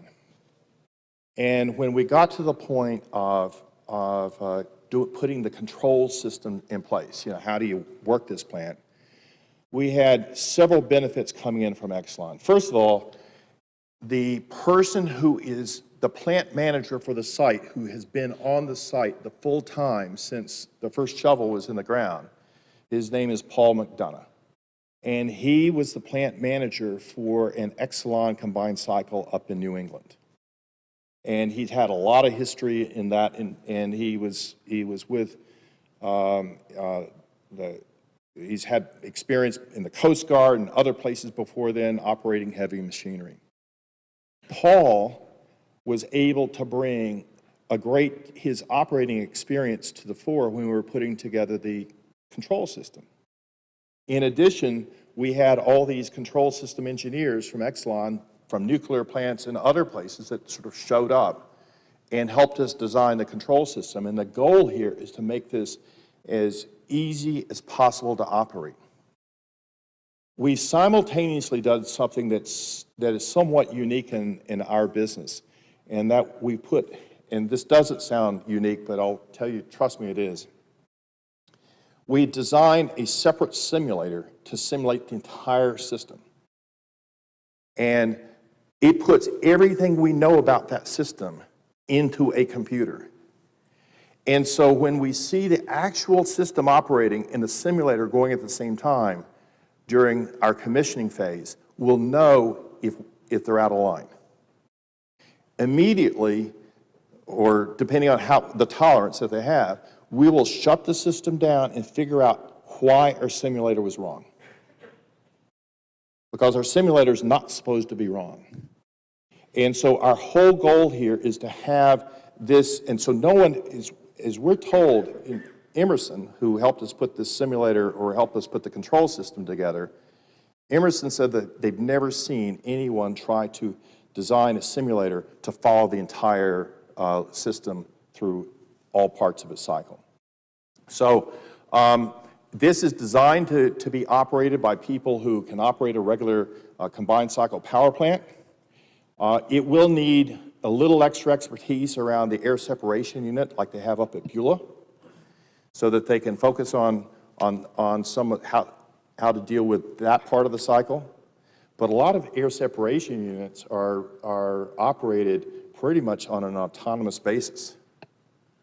they're viewed almost like expensive refrigerators. But it's amazing how few people are actually on staff who are in ASU. So we're taking all that operation seriously. Anything else?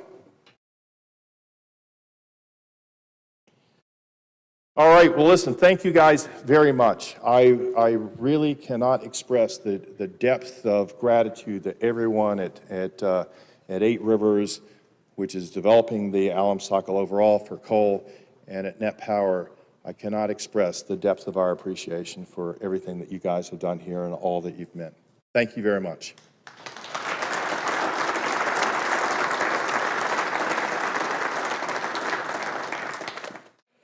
As our panel members get situated, I wanted to take a couple minutes to acknowledge this year's gold sponsors. We have gold sponsors of Endeavor, Touchstone Energy Cooperatives of North Dakota, and Xcel Energy. And thank you very much for supporting this year's conference. I'd like to introduce the moderator for our next panel. Trevor Woods is the Director of Safety at the Northern Plains UAS Test Site and has been involved with UAS initiatives in North Dakota since 2010, including efforts in securing our state to become an FAA-designated test site. So I'm going to turn the stage over to Trevor to introduce the rest of our panelists and go from there. Thanks, Trevor. Thanks, Emily. And as she said, yeah, I'm Trevor Woods. I'm the Director of Safety for the Northern Plains UAS test site here. And so we have a panel here today with some folks that have involvement in our unmanned aircraft and overlapping with the energy sector, which of course I know all of you are here and are interested in. So I just want to thank you for wanting to listen in on us here. So just so you know, the test site, what we are is a state organization. We are funded by the North Dakota Department of Commerce, and we're located in Grand Forks, North Dakota. So the test site itself is an organization that is supporting industry developing and innovating with unmanned aircraft, and we report to an authority board at the state level that is actually chaired by Lieutenant Governor Sanford. So appreciate him being here and listening in on everything. So the folks in the room here on our panel, we've got 3 people here who I think will give some good insights on use of unmanned aircraft and overlapping into the energy industry. So the first person I want to introduce is Mr. Matt Dunleavy. And I'm going to ask them to give a little bit more background on what they do after we're done here giving the initial introductions. So Mr. Matt Dunleavy, he's the president, CEO, and co-founder of Skyscopes, a drone flight operator focused on bringing innovative solutions to the energy industry. Matt founded his company headquartered in Grand Forks less than 3 years ago and now has more than 20 employees and has recently opened a new office in a second location. So that's exciting news. The second person is Mr. Michael Lamb. He is the Vice President of Operating Services and Enterprise Transformation Office at Xcel Energy. Michael is responsible for ensuring strategic alignment within distribution, customer care, commercial operations, transmission, gas, supply chain, and energy supply. And then we have Mr. Knut Gustafsson. Did I pronounce that right? Close enough? Okay. He's the Corporate Vice President and President in North America for eSmart Systems. Knut has more than 20 years of experience managing, developing, and delivering IT solutions to the energy industry worldwide. So what I'm going to do is I'm going to have each person kind of expand on that introduction a little bit. I've got some questions lined up here that I'm going to throw at them to get the conversation started.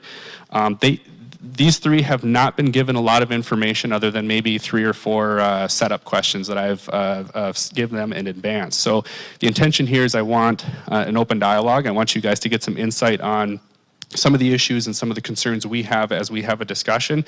And I strongly, strongly encourage you guys in the audience to throw your questions up at us because I want and I hope that you can see where unmanned aircraft and drones potentially could provide value for your business in your sector.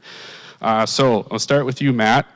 In 5 minutes or less, tell us a little bit more about yourself and what your involvement with drones and energy is and anything else you think people should know about you. Thank you. Does this one work? Hello? All right. Thank you very much, Trevor, for the introduction. It is an honor to be here. I'm not going to probably take the entire 5 minutes about our operation or about myself, but just to expand a little bit on what Trevor brought up regarding Skyscopes. We are indeed a professional drone flight operator focused on bringing innovative solutions to the energy sector. And when we mean the energy sector, of course we mean utilities, transmission and distribution of power, and oil and gas, and specifically in the state of North Dakota.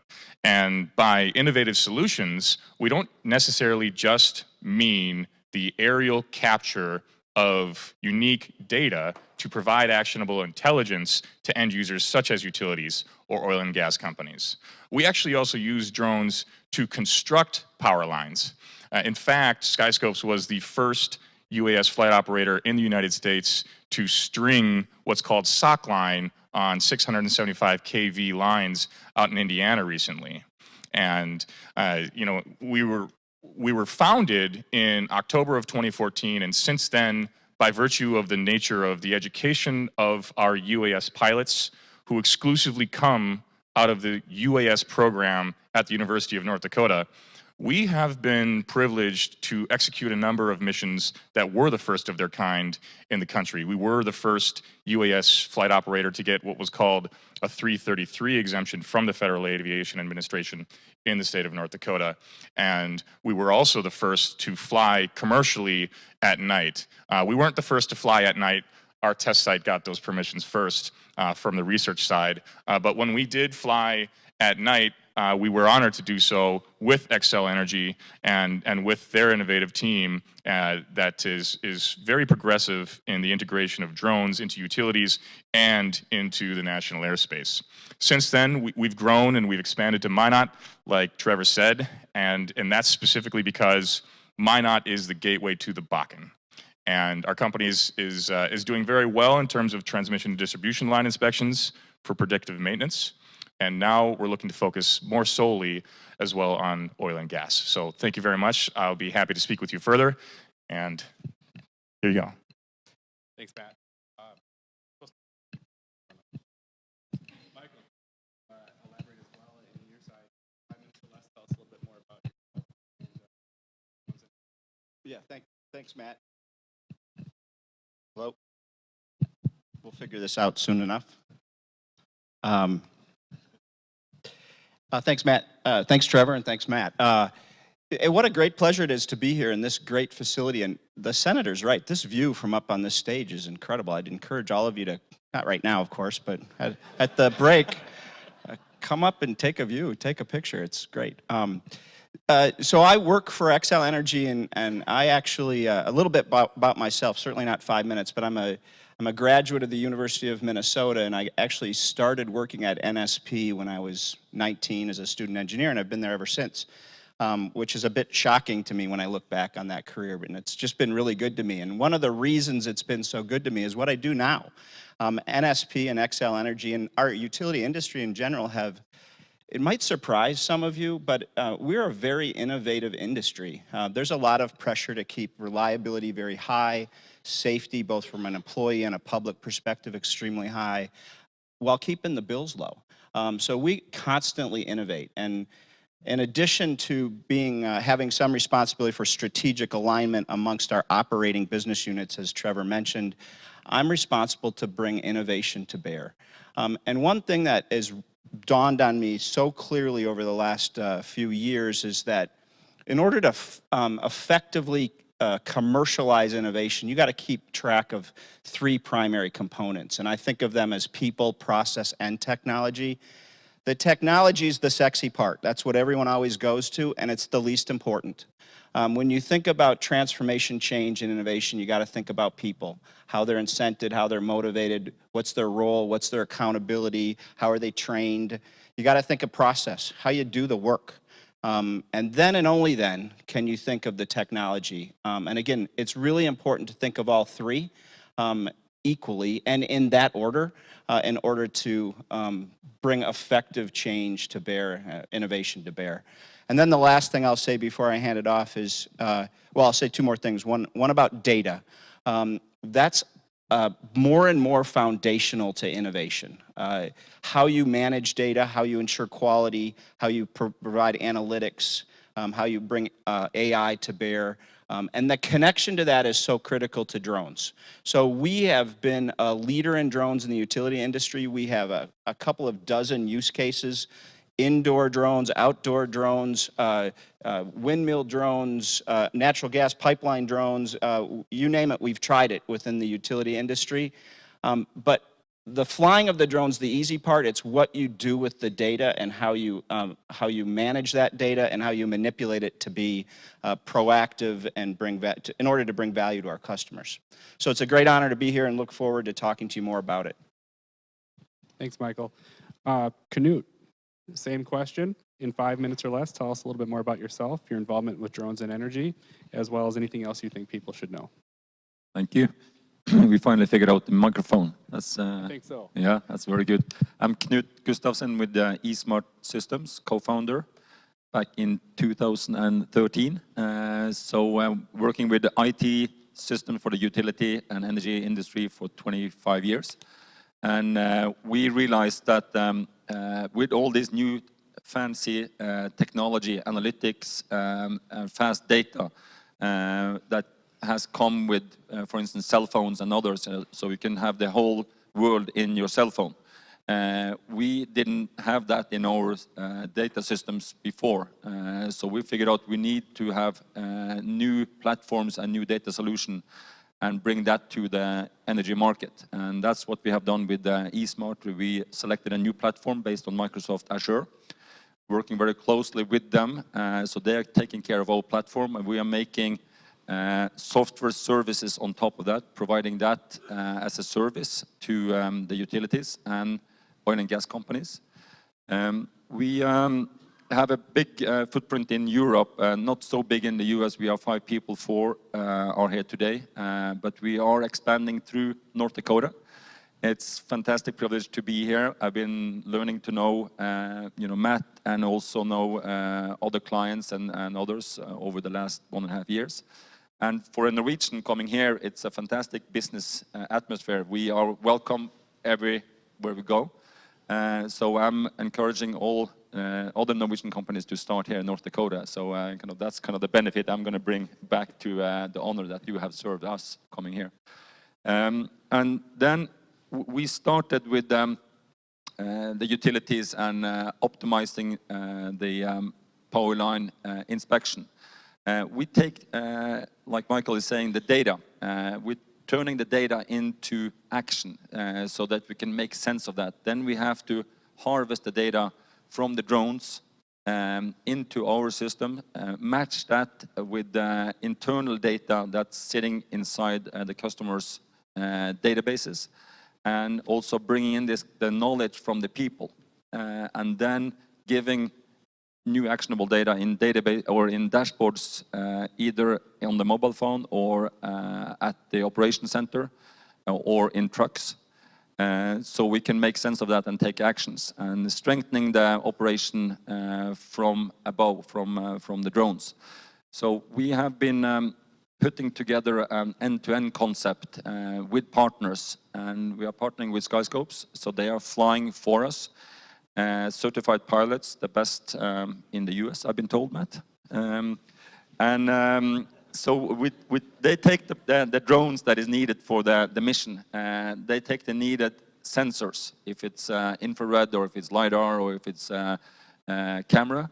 Then streaming the data from the drone either directly into the operation center or into a truck that we have made to extend the range of the operation with good communication channels. The truck is actually outside. We built one prototype in Europe, and now is building more, and we have built one in the US in Grand Forks.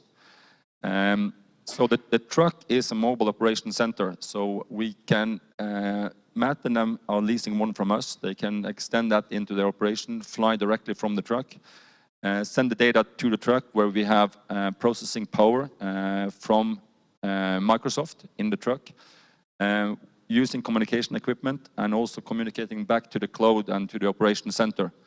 Then we are applying our software on top of that analyzing the data in real time and recognizing objects, the same as Tesla is doing and Google is doing out in the streets. We are applying the same technology to the drones to analyze the data, and then first identifying, putting them into kind of different buckets, saying that this is a pole, this is an insulator, and this is a transformer. So building up gradually an asset management system. Then the magic is happening where we have to train the machines. They should be able to help the crew and the operators to figure out where there is a potential problem. It could be vegetation, it could be a crack in poles, it could be a rotten pole, and point them in the right direction so they don't have to sit and go through thousands and thousands of pictures after a flight or an inspection. And pointing them in the right direction with actionable data so they can kind of zoom in and give that information to the field crew and they can go out and fix the problem. So that's kind of a little bit what eSmart is doing on the UAS side. We are doing more in addition to that, but on the US side, we are making actionable data and giving that to the customers. Perfect. Thanks, Knut. Appreciate that.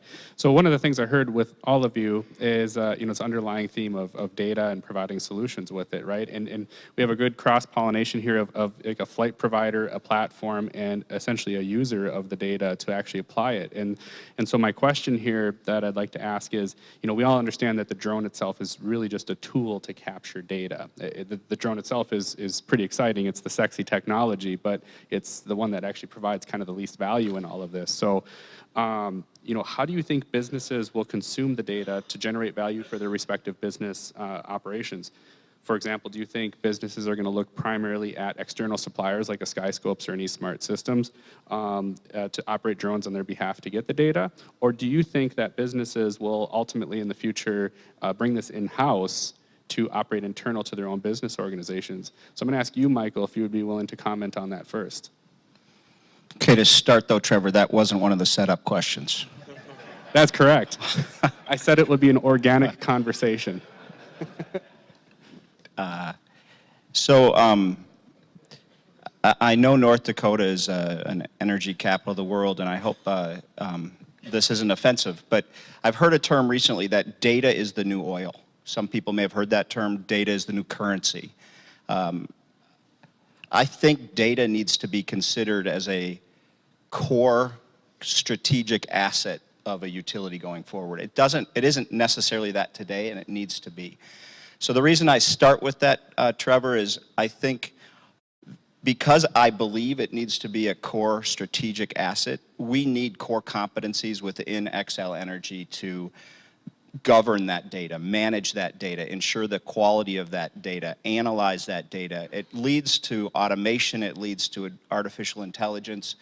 So while we may buy services like eSmart provides, I think ultimately that core competency's got to be in-house, at least for a utility, because that data is going to be so critical, especially when you think of where utilities are headed and how much data is going to be at play.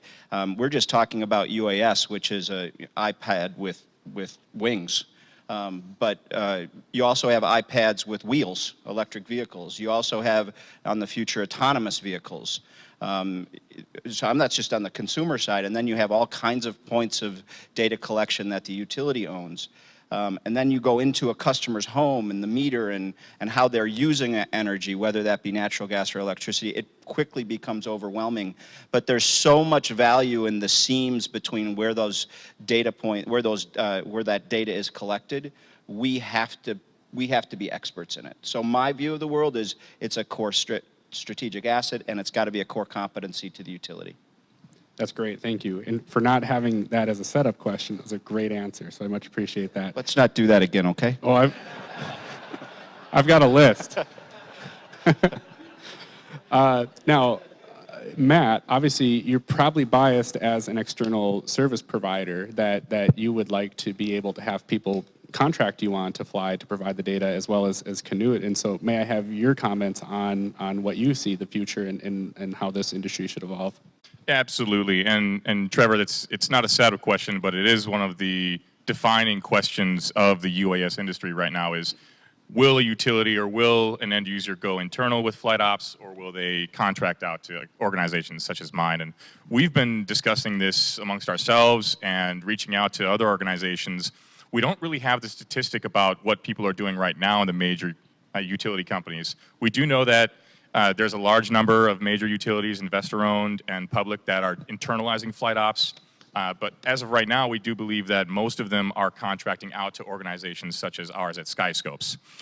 So there's the pros of contracting out are that you don't need to make an investment into the actual flight assets. You don't necessarily need to speak the language yet. There's a huge learning curve. You don't have to go through the indoctrination process or cross-train anyone to become a new pilot in a new technology. And then you don't have to put your own brand at risk, and that you have less liability on your own operation if something bad were to happen with a drone.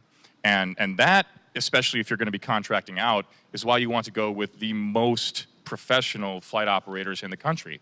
And you can find those here in North Dakota. And I think that there's also a specific price point that you'll see utilities are not going to cross in terms of how much money are they going to invest into their own internal operations. Though it is investment into their own operation, the number that we've heard right now is you won't see a utility spend more than, say, $100,000 per aircraft.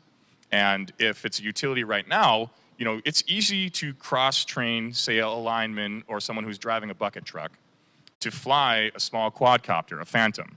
And being able to put that up very easily in a very user-friendly manner can collect essentially real-time, actionable data in a way that really doesn't put much at risk.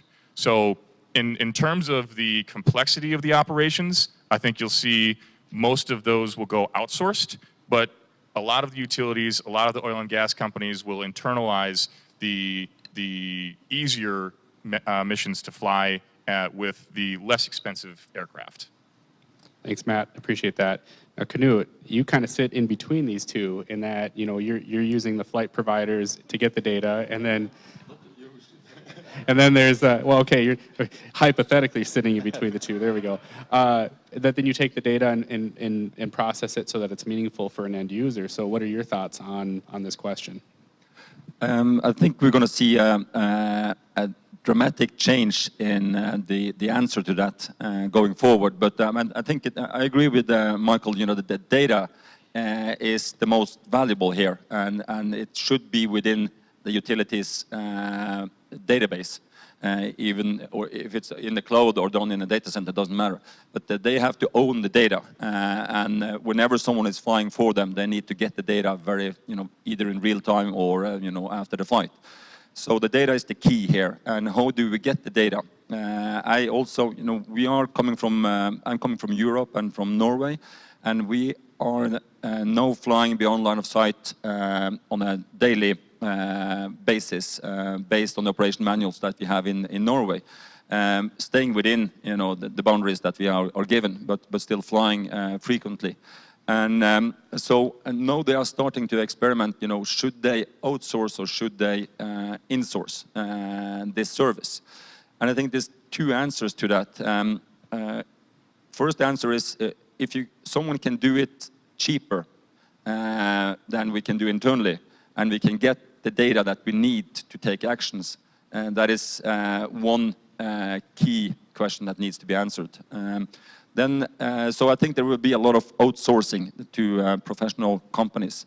But there is also an internal driver here. It's kind of boosting their own organization if they can train on their own infrastructure and they can learn. And I think also in the future we will have more, not only pilots, but more operators. So people, for instance, in a truck that can kind of have the gear they need, they can be trained pilots, but also train on their own infrastructure. So they can maybe do a single mission, a single operator going out in a truck, and then sending out the drone, inspecting, and maybe even fixing some of the things. So I think pilots and operators will be kind of glued together in a way. So will be a lot of internal business for part of what is needed on drone, but I think also a lot will be outsourced to service providers. So I think that it is based on the price line. But in the beginning, I think it's good for the company to take it a little bit internal first and learn a lot about how we can utilize this, what data we will get from it, and also motivation for the internal staff in the organization. So that will develop. Perfect. Thank you. So I want you to kind of think back, kind of going back to the technology side, that this is really just a technology that can capture data. I want you to reflect back when you first started hearing about these drones. At some point in our history, all four of us we're not necessarily part of this industry with our recency in this, and so you probably were thinking, what is this technology? What can it do for me? And you probably had an opinion on what that technology could do for you. So think back to what you thought about drones, in your early history with this industry, and then compare to what you know about it today. Does the technology meet expectations of what you thought it could do? Did it exceed it, or is it actually further back than what you originally thought it could do for you? I'll start with you, Matt. And that's a fantastic question. Just a little bit of inside information here. When we founded Skyscopes back in October of 2014, we were only thinking of things along the lines of using small unmanned aircraft to do cinematography missions and fly near, say, a wedding party and give a wedding party some of their wedding photos. And in terms of the promise of the industry, the expectations are actually are growing, in our opinion. And back in 2012, there was a study that came out from the largest UAS trade group in the country called the Association of Unmanned Vehicle Systems International. And back then our expectations were that, and this is important for North Dakota, 80% of the UAS market was going to be in agricultural missions, flying drones over farms. And to be honest, we thought that was going to be the cat's meow. But now that the largest opportunity is for utilities, and that's the sexier mission by far, the industry is exceeding our own expectations. And I think that also the regulations are not necessarily meeting our expectations. So when we first started our own organization, we thought that beyond visual line of sight permissions were going to come out a lot sooner than they had. Trevor actually has beyond visual line of sight COA, the first and still, I think, the only in the country for test site research, which is a phenomenal accolade. But that hasn't yet come out commercially. And from a regulatory standpoint, that's not meeting our expectations. But we also understand that the FAA has to have a very shrewd eye on our national airspace, so it's understandable. Thanks, Matt. And just for everyone's awareness, in case you start hearing some of this lingo, beyond visual line of sight refers to the aircraft is flying beyond what the pilot can see visually, which is generally a mile or a mile and a half away. And so we were talking about getting out, 2 miles, 5 miles, 10 miles, 15 miles, and in the future, being able to fly anywhere from a remote location. And so that's one of the underlying challenges here. So I'm going to pitch it over to Knut on the expectations question. Back in the day, what were your expectations and how do they compare to today? I'm amazed every day what we can kind of get from the data. So as long as we can get the data from different sensors, the data scientists that we have and the analytics team that we have can draw fantastic results and learn so much about the infrastructure and see so much. And the data, the power in the data is one thing, but then you also have the drones that is coming down in price, becoming more pricier and pricier, and the sensors as well is also dropping in price dramatically. So this is going to be a much more common commodity to own, both in the company and for service providers. And the more data that is coming and the more business cases we can create of this is going to accelerate. It's going to be like Governor Burgum is saying, exponentially growth in all areas. Both on the price on the drone is dropping exponentially, and the sensors, the data power. We are coming in with trucks and can compute on the edge. That means when we are flying, we can compute and find errors and send that, string back to the operation center, and they can do that. So it's a tremendous growth in this area, and we have just, again, seen the start of this, and what a fantastic tool UAS will be in the future for oil and gas and utilities. And we are going to be part of that, cranking the data. Yeah. Thank you. And speaking of exponential growth, and I'll come back to you, Michael, here in just a second, but some numbers from the FAA in terms of this growth. This is just the use of unmanned aircraft in itself, not necessarily applied to an industry. But in 2016, the commercial UAS fleet, by the way, 2016 was the first year where really commercial operations started to pick up with Section 333. I think Section 333s were issued in 2015. Yes, ours was the 6th of June of 2015. Perfect, and we really started to see a growth of it in 2016, and so the FAA cited 42,000 registrations of drones for the commercial fleet in 2016, and using just a base forecast, they're looking at a 10 times increase in the use of drones by 2021 to 420,000 drones in the national airspace system. Of the use of those drones, we're looking at aerial photography, construction, industrial, and utility inspection combined will make up 60% of all commercial small UAS operations. So that's a pretty significant number. And I don't necessarily have the stats in front of me here right now, but at any given time in the airspace system, you have about 5,000 users in the airspace right now. So we're talking about a major increase in the use of our airspace for small UAS. From a pilot certification standpoint, you need pilots to fly these aircraft. So by the end of 2016, we had about 29,000 RPCs, which is remote pilot certificates issued, and that had a 90% pass rate with the FAA, which means many of you in here probably could easily pass the certification if you're so inclined to take the test.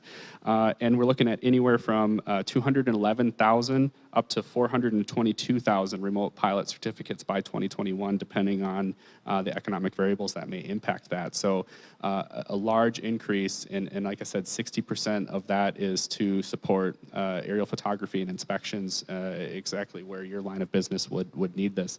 So I'm going to go back to you, Michael. I just thought those were some good statistics for people to hear. From an expectation standpoint at the end user, when you first started hearing about this to where you are today, how does it compare? Significantly exceeded expectations. So Xcel Energy, when I first heard of this, Xcel Energy is organized around lines of business, or what we call business units, a group responsible for our generation plants, a group responsible for our transmission lines, a group responsible for our distribution lines, just to name three, a group responsible for our underground gas pipelines as well. And 3-4+ years ago, every single one of those groups, bottoms-up innovation occurred where performance-level employees, independent of each other, started to develop use cases for drones. And my first reaction was, well, let's prove this out. I'm skeptical. I think I understand the value, but I'm not sure. Convince me. Well, not only have they convinced me, but it makes total sense. I mean, I don't even have to talk about the value of the data. You can just talk about safety. I'll tell you, just a couple of examples. Inside a coal-fired boiler, it's a big room. It's 10, 12 stories tall. It's got a bunch of little water tubes running down the sides. They have to be inspected once a year or once every 18 months. And to do that manually takes a dozen people. It takes scaffolding. It takes harnessing. A lot of safety hazards that have to be mitigated. It takes 2 weeks. Well, arm 2 23-year-olds in a drone and they get it done in 8 hours. And the data collected is better because the attachments to the drone actually can identify cracks and leaks much better than the human eye can in the middle of a coal boiler.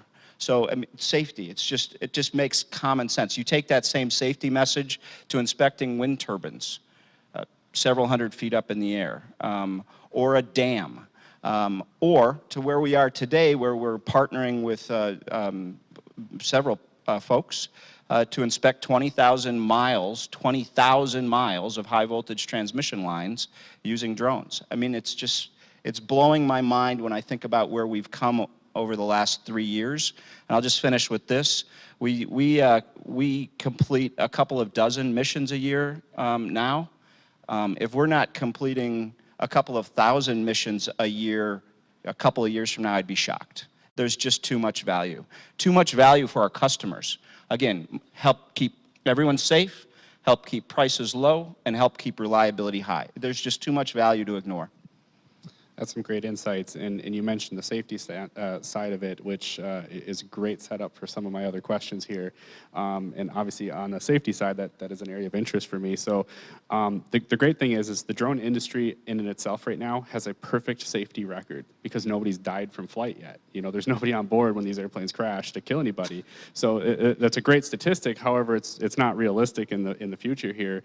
However, we all know that when, and not if, but when we have an incident or an accident with like a manned aircraft or you know, run into a building with people, all those kind of things, we could potentially see a major setback in adopting this technology and an increase in any of our timelines, goals, and milestones that we're trying to achieve. So I'm going to, not particular to any one of you, but I'm going to just open it up, whoever wants to take it. You know, what do you think we need to be doing as an industry, both on the aviation side, the drone operations, as well as end users who are looking to adopt this technology to make sure that we continue to be safe and that we don't contribute to any sort of potential setback when an accident happens? I'll go ahead and jump in on that one. So one of the ways in which North Dakota does it is with our safety standards at the University of North Dakota, which has one of the only, I think, if the only FAA-approved safety management systems for our pilots. And one of the ways in which we will be able to maintain our admirable safety records in our state is to protect the pilots.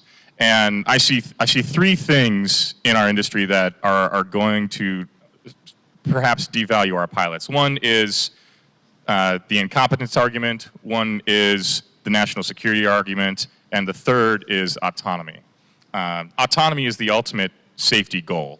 And being able to remove human error as much as we can. And we can't combat that, so we have to do everything we can to support it. In terms of national security, safety from a bad actor, North Dakota is doing a great job. Actually, specifically our lieutenant governor here, when they stood up the counter-autonomy task force, which I believe is still the only of its kind in the nation. Counter-autonomy and just counter-UAS is going to be extremely important in the coming years, and I think our chancellor in the audience, I don't know where he went, but he would definitely agree with that as well. And then in terms of just the incompetence, you will have a pilot at some point. It's not a question of if, it's when. Crash into somewhere that they're not supposed to crash to, and it could cause injury. And the thing that you can cling to, I believe, most there is education. And the FAA educating us as a population in terms of how do you go out and make sure that you are prepared to fly a drone. Because someone might at some point put a lithium polymer battery accidentally into the engine of an airliner.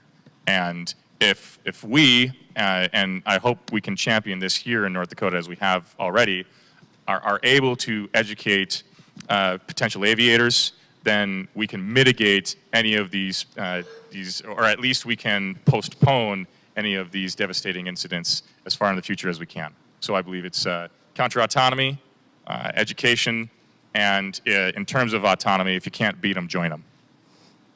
Sounds good. Any others? Well, I'll jump in, and I couldn't agree more with everything Matt just said, but let me just take a little different angle. Our drone program is focused on good drones, and I've talked a little bit about what good drones are, but we're also focused on bad drones. So it's a little different spin on the question, I think, than Matt addressed. I have a freshman in college. There's a point to this, trust me. Last March, we took him and 20 of his other senior high school boys to a resort, and one enterprising young classmate of my son brought a drone. Well, bad drone example, we almost all got kicked out of the resort because they hovered the drone over a place that they shouldn't be hovering,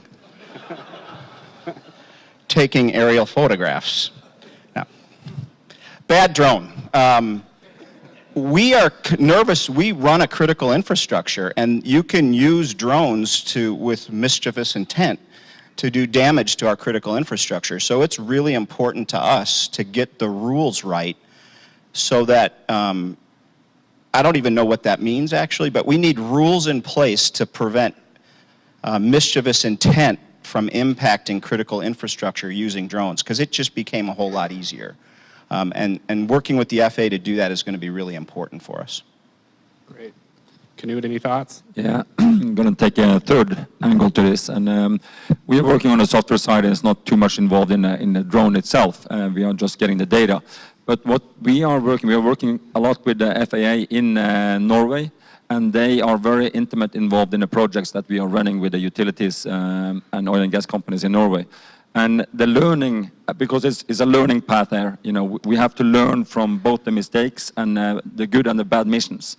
And what we give to the FAA in Norway is a constant feed of flying information, good and bad flights, you know, if they are off track or in track, if there are crashes and all the incidents. So we are very open in the program that we have. And you can look at the software as a black box in the drone, because we are always streaming data. So if there is something happening, they have to kind of either land abruptly, or because of batteries, or because of storm, or because of cold, or whatever, you know, we can track that and give that to FAA and work with the safety in that respect. So there is a lot of learning in the data, and we are still in a young age in this development. So I think learning is the key to kind of safety.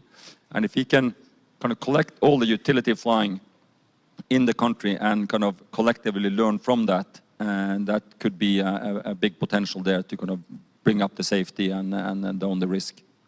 That's great. And all of you are saying a couple things that'll lead into other questions, but before I go down that path, Knut, so last night we had a little social event, and Knut, you mentioned what the FAA equivalent in your country was. So if you wouldn't mind, for the audience, can you tell us who they are? Luftfartsmyndighet. It's called, you know, it's Norwegian. So it's a aviation authority in Norway, and they are very active, and is kind of like a forerunner in Europe. Because now we try to harmonize everything we do in Europe, like you do in the US.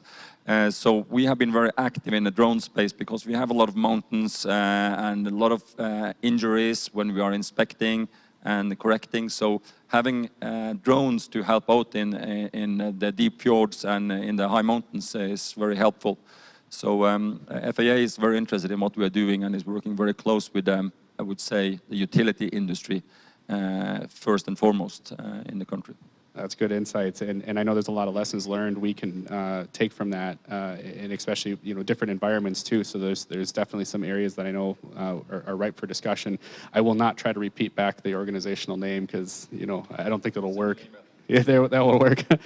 On the safety side, again, you know, we have seen in the change and evolution in the aviation culture and other safety-centric cultures. I'm sure even in like the utilities. I'm guessing here.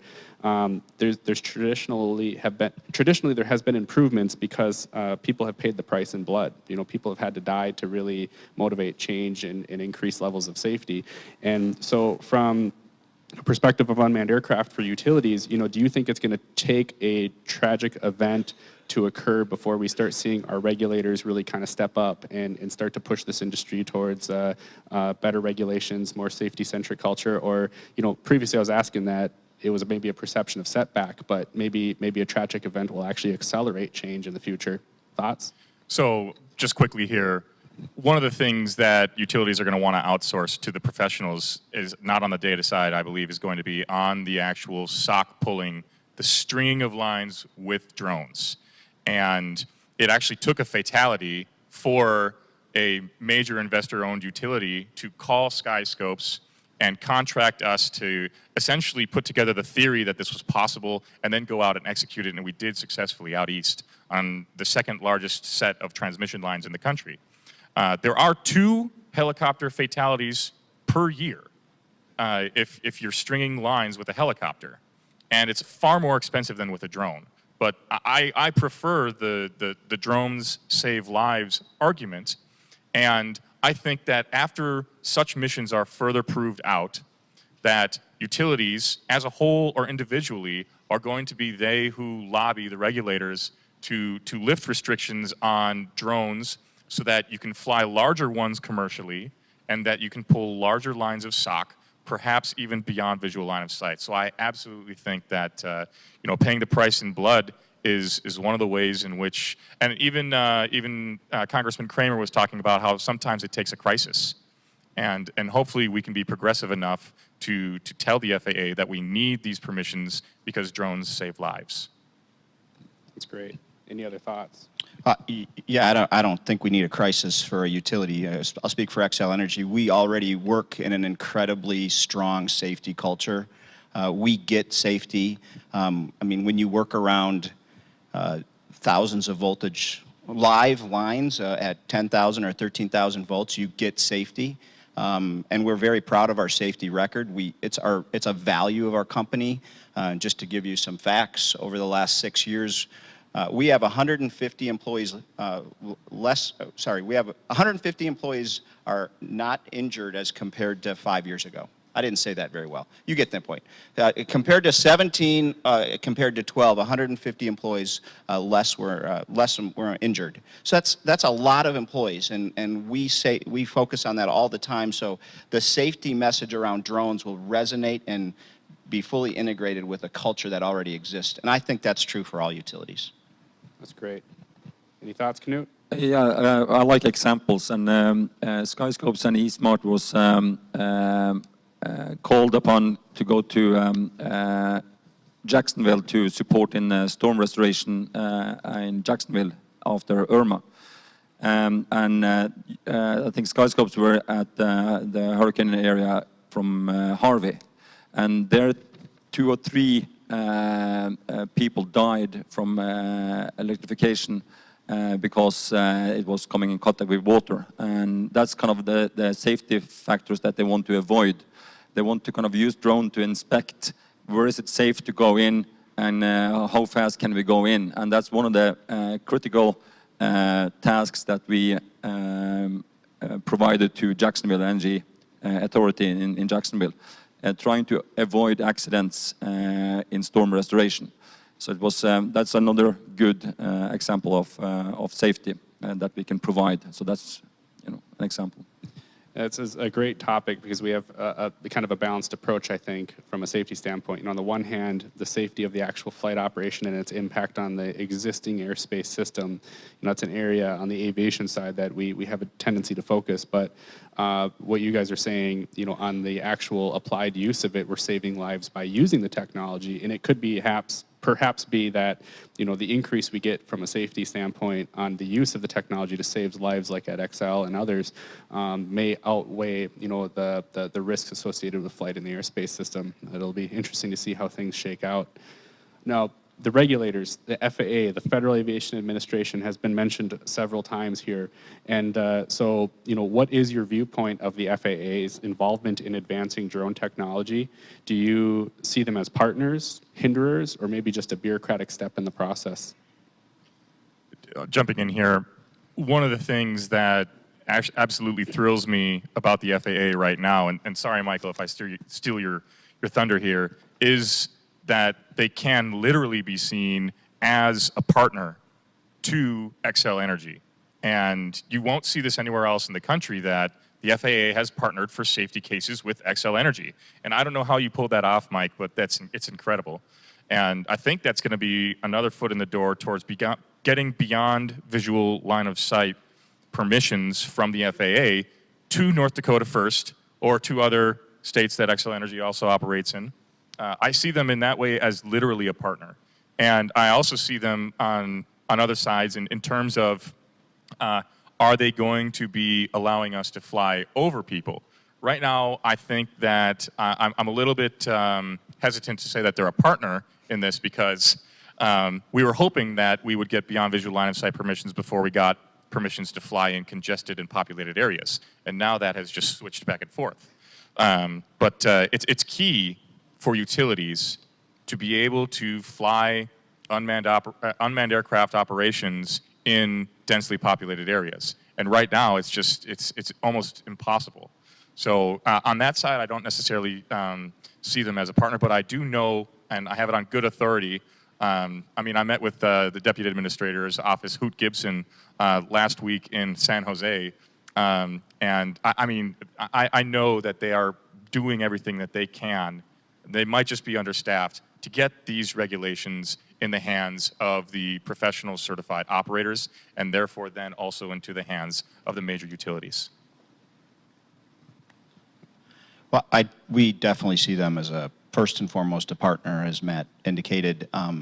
We want to help them, work with them, and help them develop rules around urban areas, and beyond. A really critical component is beyond visual line of sight. Both are really important.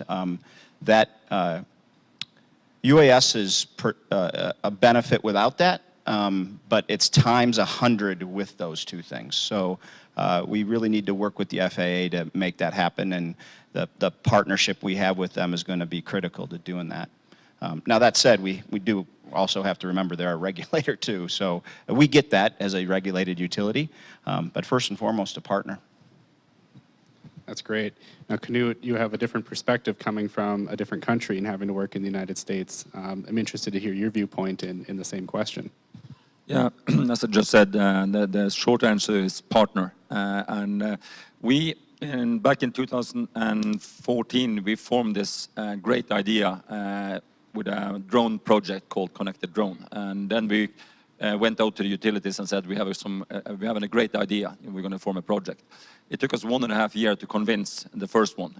But suddenly now they are standing on our door, wanting to be a part of that project. I know we have 50% of all the utilities, all the power lines in Norway is in that project. And FAA is an active part, Luftfartsmyndigheten is an active part in that project. And they are learning a lot from the utilities, and they have also granted beyond line of sight permissions with an operation manual that they have approved. So they are very active on that, and so we see them as a great partner.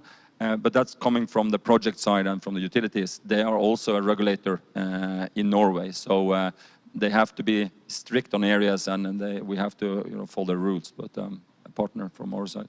One last thing. So working directly with the FAA in Jacksonville for the hurricane damage relief, I definitely saw one of their offices as nothing other than a partner. If there's a natural disaster, they stand up a special office within the FAA, and I don't remember exactly what it's called, but it's the emergency division for UAS specifically. And the first thing that they do after a hurricane hits is they put up a TFR, or temporary flight restriction area, where you cannot fly drones unless you get in touch with them. And when we call them and we say that we have an actual use case for disaster relief to fly the drones, they can get those waiver permissions to us to actually fly there with essentially the snap of their fingers. And we did experience that in Jacksonville when we called them, said we need to fly for a utility, we need to get the power back on, and moments later we had waivers from multiple different areas in our email inboxes, and we were able to fly. Need to jump in there, because there is a statement from FAA after the Hurricane Irma hit, and the statement was that we see this as a turning point in using drones in the restoration work. So they granted a lot of flight operations using drones to kind of support after that hurricane. So I think FAA is really seeing this as a tool to helping out. Yeah, so just bringing it home to North Dakota, that quote would have never occurred if we hadn't done the research work we did in North Dakota, Xcel Energy and others, proving the value of assessing damage after a storm. So that research work that was done right here in North Dakota directly contributed to the work in response to Irma. Well, that's great, and I know there's some folks in the audience who participated on that. I see some folks from Xcel down there who were major players in allowing that research to happen locally, and so much appreciate on that. Terry, I see you out there as well. You talked about flight over people a few times, and well, before I ask that question, I've been dominating the conversation with questions. Anybody from the audience have any questions for the panel so far?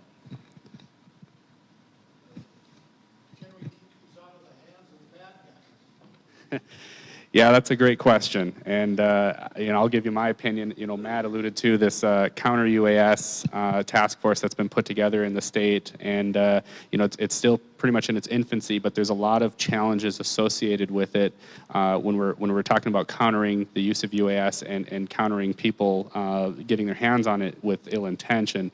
And right now, how the regulations and laws are stood up is, for example, we always hear about, I'm going to shoot the drone down. Well, now you're shooting an aircraft, and that's a federal offense. I'm going to take over the frequency that's commanding that airplane. Well, now you've maybe violated wiretapping laws. And so there's a lot of other issues here at play that need to be addressed before we can fully answer that question. And that's something that I think the state's leadership here has great vision and insight to try to advance that question moving forward. Any other thoughts on that? I'd like to point out that, and I think Terry, with his intelligence background in the Air Force, and probably the Chancellor would agree with this, that the most important part of counter-autonomy is counterintelligence, and that the agencies and the United States military and other organizations are going to be doing their part to make sure that these, essentially what could be weapons, never make it into the hands of the bad guys. And then it's task forces such as the one with our Lieutenant Governor and I think the Executive Director at the test site and the President of Grand Sky, which is a huge drone initiative in North Dakota. This initiative is going to be one in which the rest of the nation can take a page out of our book to make sure that if they do get into the hands of the bad guys, how do we make sure that they have as little as possible use out of them? That's great.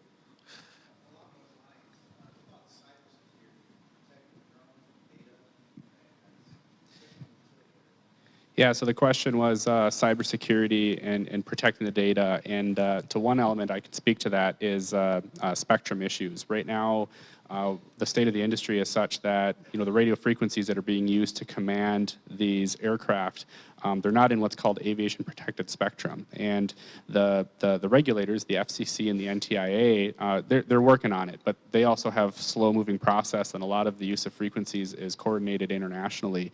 Now, once we get aviation protected spectrum, and that is spectrum set aside that's exclusive for the use of aviation purposes, in this case command and control of an aircraft, we can start to really talk about like encryption and other methods to secure that link, which there's a lot more people, a lot more intelligent than me that can speak to that issue.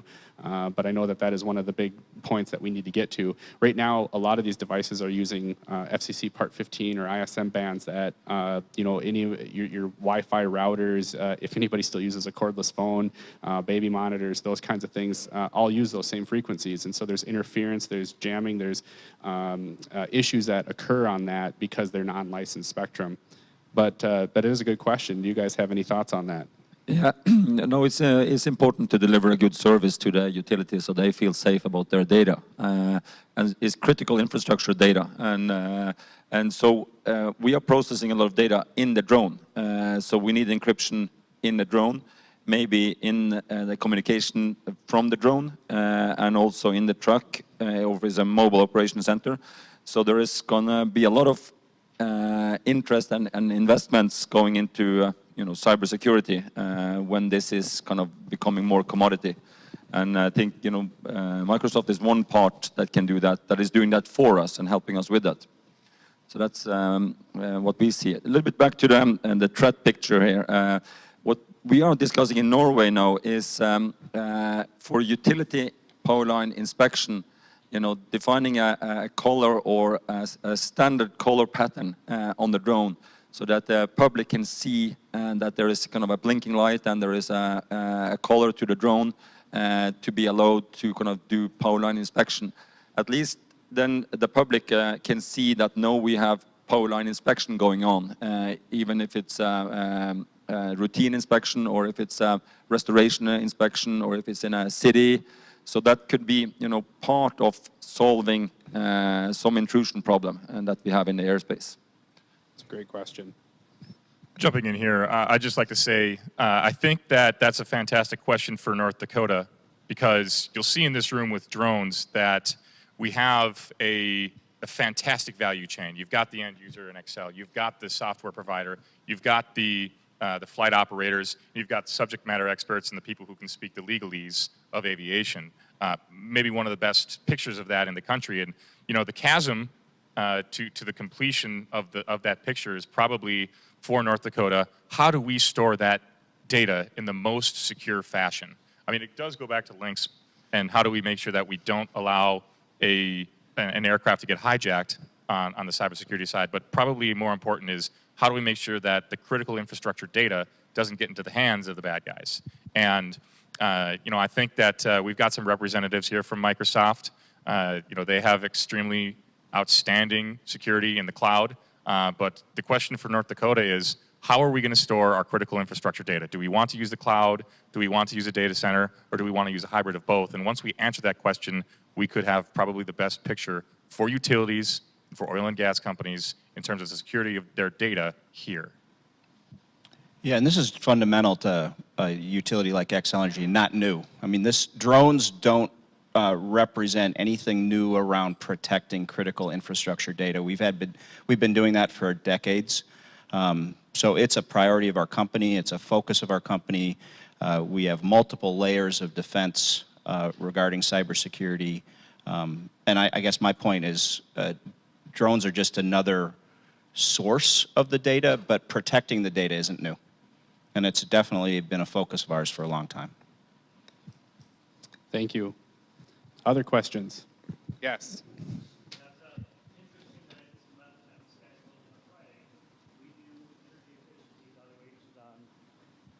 On structures, which includes the roofs. And it's very dangerous to get on a roof, on a metal roof, in the middle of December or January in the state of North Dakota, just because it's icy. But we like to use infrared technology to see where energy is leaking out of a building. And so with a drone, we can go above that building to see where energy is coming out of that building or on the side of the building, which for us, it takes us, you know, a couple days or to find it. But with a drone, it takes like about 20 minutes. So that was, like I say, I just reached out to him on Friday. We met on Friday, but so it's interesting that we're having this conversation right now. Absolutely. That's one of the big benefits, especially for the end users, in terms of the clients of utilities. Not the utilities themselves as the end users, but being able to use a drone as we are right now in a Research North Dakota project that the Chancellor sponsored. Thank you, by the way, Chancellor Hageroth. We're working with other organizations to optimize energy audits, to be able to take aerial data from drones and use algorithms to turn it into cost data to show utilities that how much money they're losing on a heat basis based on the classification of the material of a building. And ultimately, that's going to drive your utility bill down, but also it's a step in the direction of autonomy.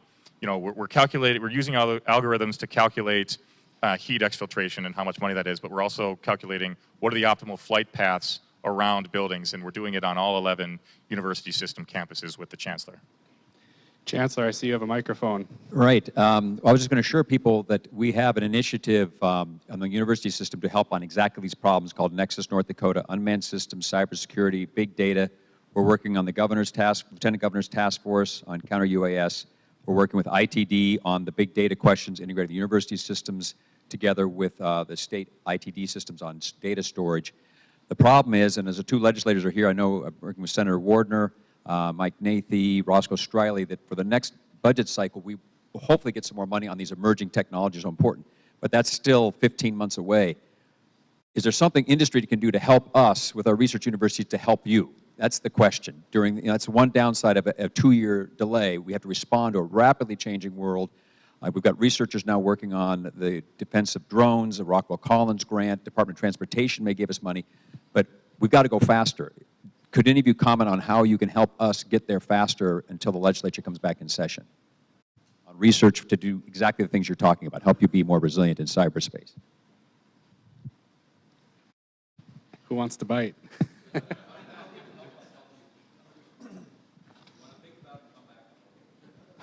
I mean, we are working with this, and we are ready to jump in.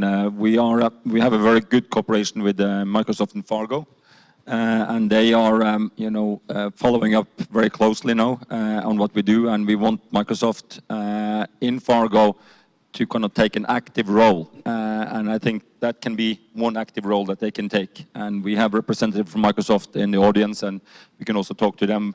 They have some new tools that they are working actively with on that subject. So I think it's important, and we as a software provider, we have to work very hard on that issue to provide safety to our clients on the data side. That's great. And, I don't know if it directly asks or answers your question, Chancellor, but I do think that a positive thing that we are seeing, especially in the university system at the University of North Dakota, President Kennedy has put together, the Research Institute of Autonomous Systems, of which I know some folks in this room are an industry partner of. And I think that's a great initiative at the university level for them to centralize the message of unmanned aircraft and being able to support industry use and be a resource for industry to come to learn and help address some of these challenges. Now, what could come of that, I don't know, but I really see a lot of positives with that. And I think that's a great asset for folks in the room if you have interest in pursuing this further. And I think I agree 100% about the Research Institute for Autonomous Studies being a step forward for Nexus ND. I also think that a new UAS minor that's going to be stood up at UND is a big one. And then one of my favorite is probably there's a certificate for cybersecurity being stood up at many different campuses. One's Bismarck State College.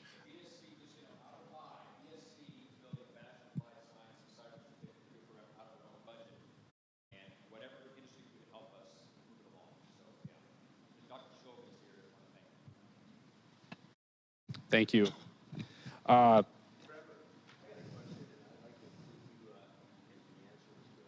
got a microphone on the way here, Terry.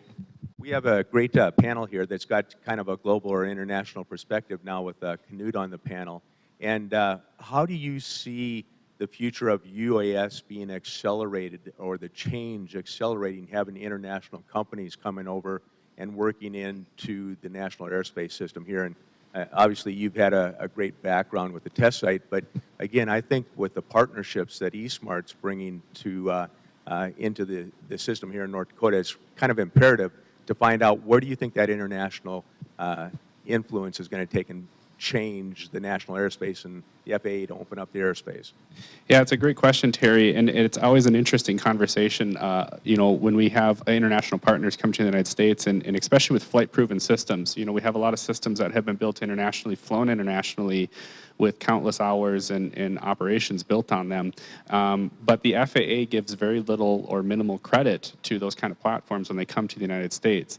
And part of the reason for that, and I'm not saying I agree or disagree with this, but this is just some of the environment that we deal with, is when you bring equipment to operate and you either chase for a waiver or a certification, we're talking about one of the most complex airspace systems in the world. There is definitely some comparable components to it in Europe, being I think the closest, in Canada also being the closest in terms of airspace complexity.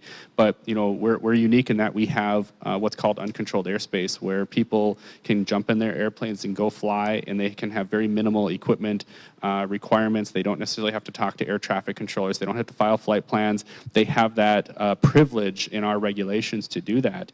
And a lot of other countries don't necessarily have that, or they don't have that to the same level. And so a lot of the issues that we have in our industry as unmanned aircraft really boil down to protecting that privilege in our airspace system. We're talking about what we call non-cooperative traffic or uncooperative traffic, and really we're looking for a system that can make sure that we are not running into in decreasing the level of safety of running into other aircraft in our airspace system. And so those are kind of the underlying questions that ultimately the FAA is always asking is how is this going to mitigate or prevent a collision? And right now, going back to your question, Terry, a lot of the folks at the FAA give very little credit to time flown overseas because it's a different environment, and they didn't necessarily see the build process. They didn't see the construct process. There was no validation in that process. And again, I'm not saying this is right or wrong. We're talking about small UAS that has a very constrained environment in the United States. So perhaps there is some flexibility there to allow a risk-based approach to allowing this equipment to fly beyond visual line of sight in controlled settings. But it's going to come down to, how do we pressure the FAA, what's the message, and ultimately what they will end up putting out there for regulations. So that's my take on the question. I don't know if anybody else in this panel has some thoughts on it. So answering the question of, how are we going to accelerate the growth of unmanned aircraft in North Dakota, I think you can hear it just from Trevor. We have one of the most progressive test sites of the 7 in the country. And we have some of the strongest in North Dakota international partnerships and just national partnerships. One of the most important subject matter experts, I would say, in the room right now on UAS is George Kirov, sitting right there. George, could you put your hand up for a second? So George is with the Harris Corporation, which is partnering with the state of North Dakota to bring a beyond visual line of sight corridor here, one of the first of its kind, or if not the first of its kind. But I want to kind of issue a little bit of a warning here. We have to rely on these partnerships. We have to rely on the progressive nature of utilities such as Xcel Energy and companies such as eSmart, because we're a state of 700,000 people. And Governor Cuomo in the state of New York, that also has a test site, just appropriated $750 million in the Upstate Revitalization Initiative specifically for drones. And we haven't invested that much, but right now, our subject matter experts and our partnerships are bar none the best in the country. And how do we accelerate our drone growth here is to remember that and support all of that as much as we can. Thank you. I'll be honest, I actually don't know how much time we have left. I don't know where Emily is at. Okay, so in lieu of a question, I'm going to give one more real quick question, and I hope for a quick answer in this. From your perspective, your respective industries and where you work and what you do with drones, what has been achieved or accomplished so far that you are most proud of? Matt is always jumping in first, so now I'm going to take the chance. Whoa. What are you feeling, Matt? So I will continue before he's continuing. But I'm proud of seeing the software in real operation. So I must say that the Irma storm restoration task that we did together with Skyscopes was very rewarding. We see the real value. We see even the FAA is responding very strong on that. So, delivering value and actionable data is first and foremost in our achievements. And so that is one thing. The other thing is that we have built a truck in North Dakota. So we are trying also to grow business here from within. And that's also something, and team effort. So it's very strong. That's a great answer. I'll jump in real quick, or you go ahead, Michael, first. I was just going to say I'll let Matt go. Well, then I'll jump in real quick before Matt. I would say, having been involved since 2010, there was a lot of history laid here in North Dakota with legislators and leaders in the state who kind of set up an environment to allow us to have this success in North Dakota that we're seeing today. And, so being able to reflect on the past 7 years of my involvement, I'm most proud of the state being able to come together, work as a team, sometimes putting our differences aside and sometimes having very passionate conversations about topics and issues, but somehow we still are able to move forward with progressing this industry and creating a lot of value for the state to put us as a leader. So that's what I would say I'm most proud of.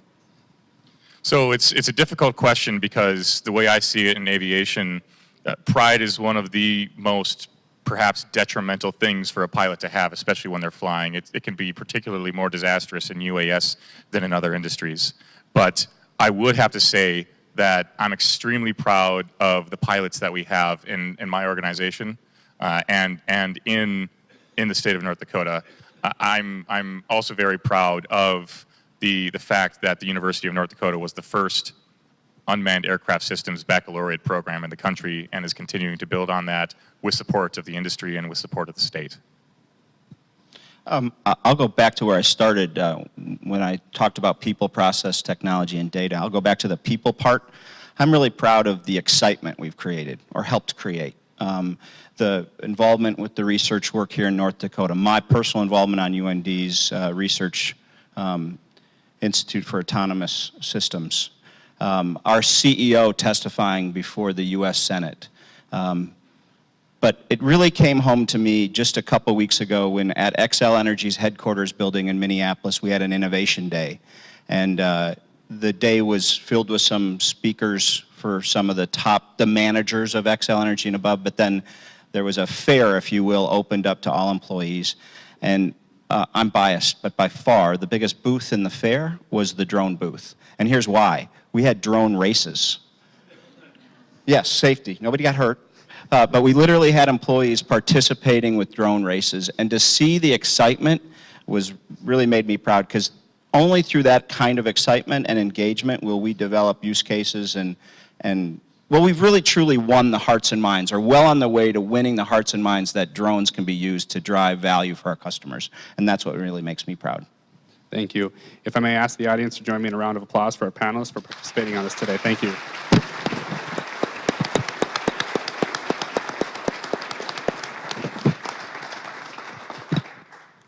Thank you so much. We had a ton of texted questions. I wish we would have had more time, but hopefully you'll be around yet this afternoon, so I'm guessing a lot of people might grab you and bend your ear a little bit.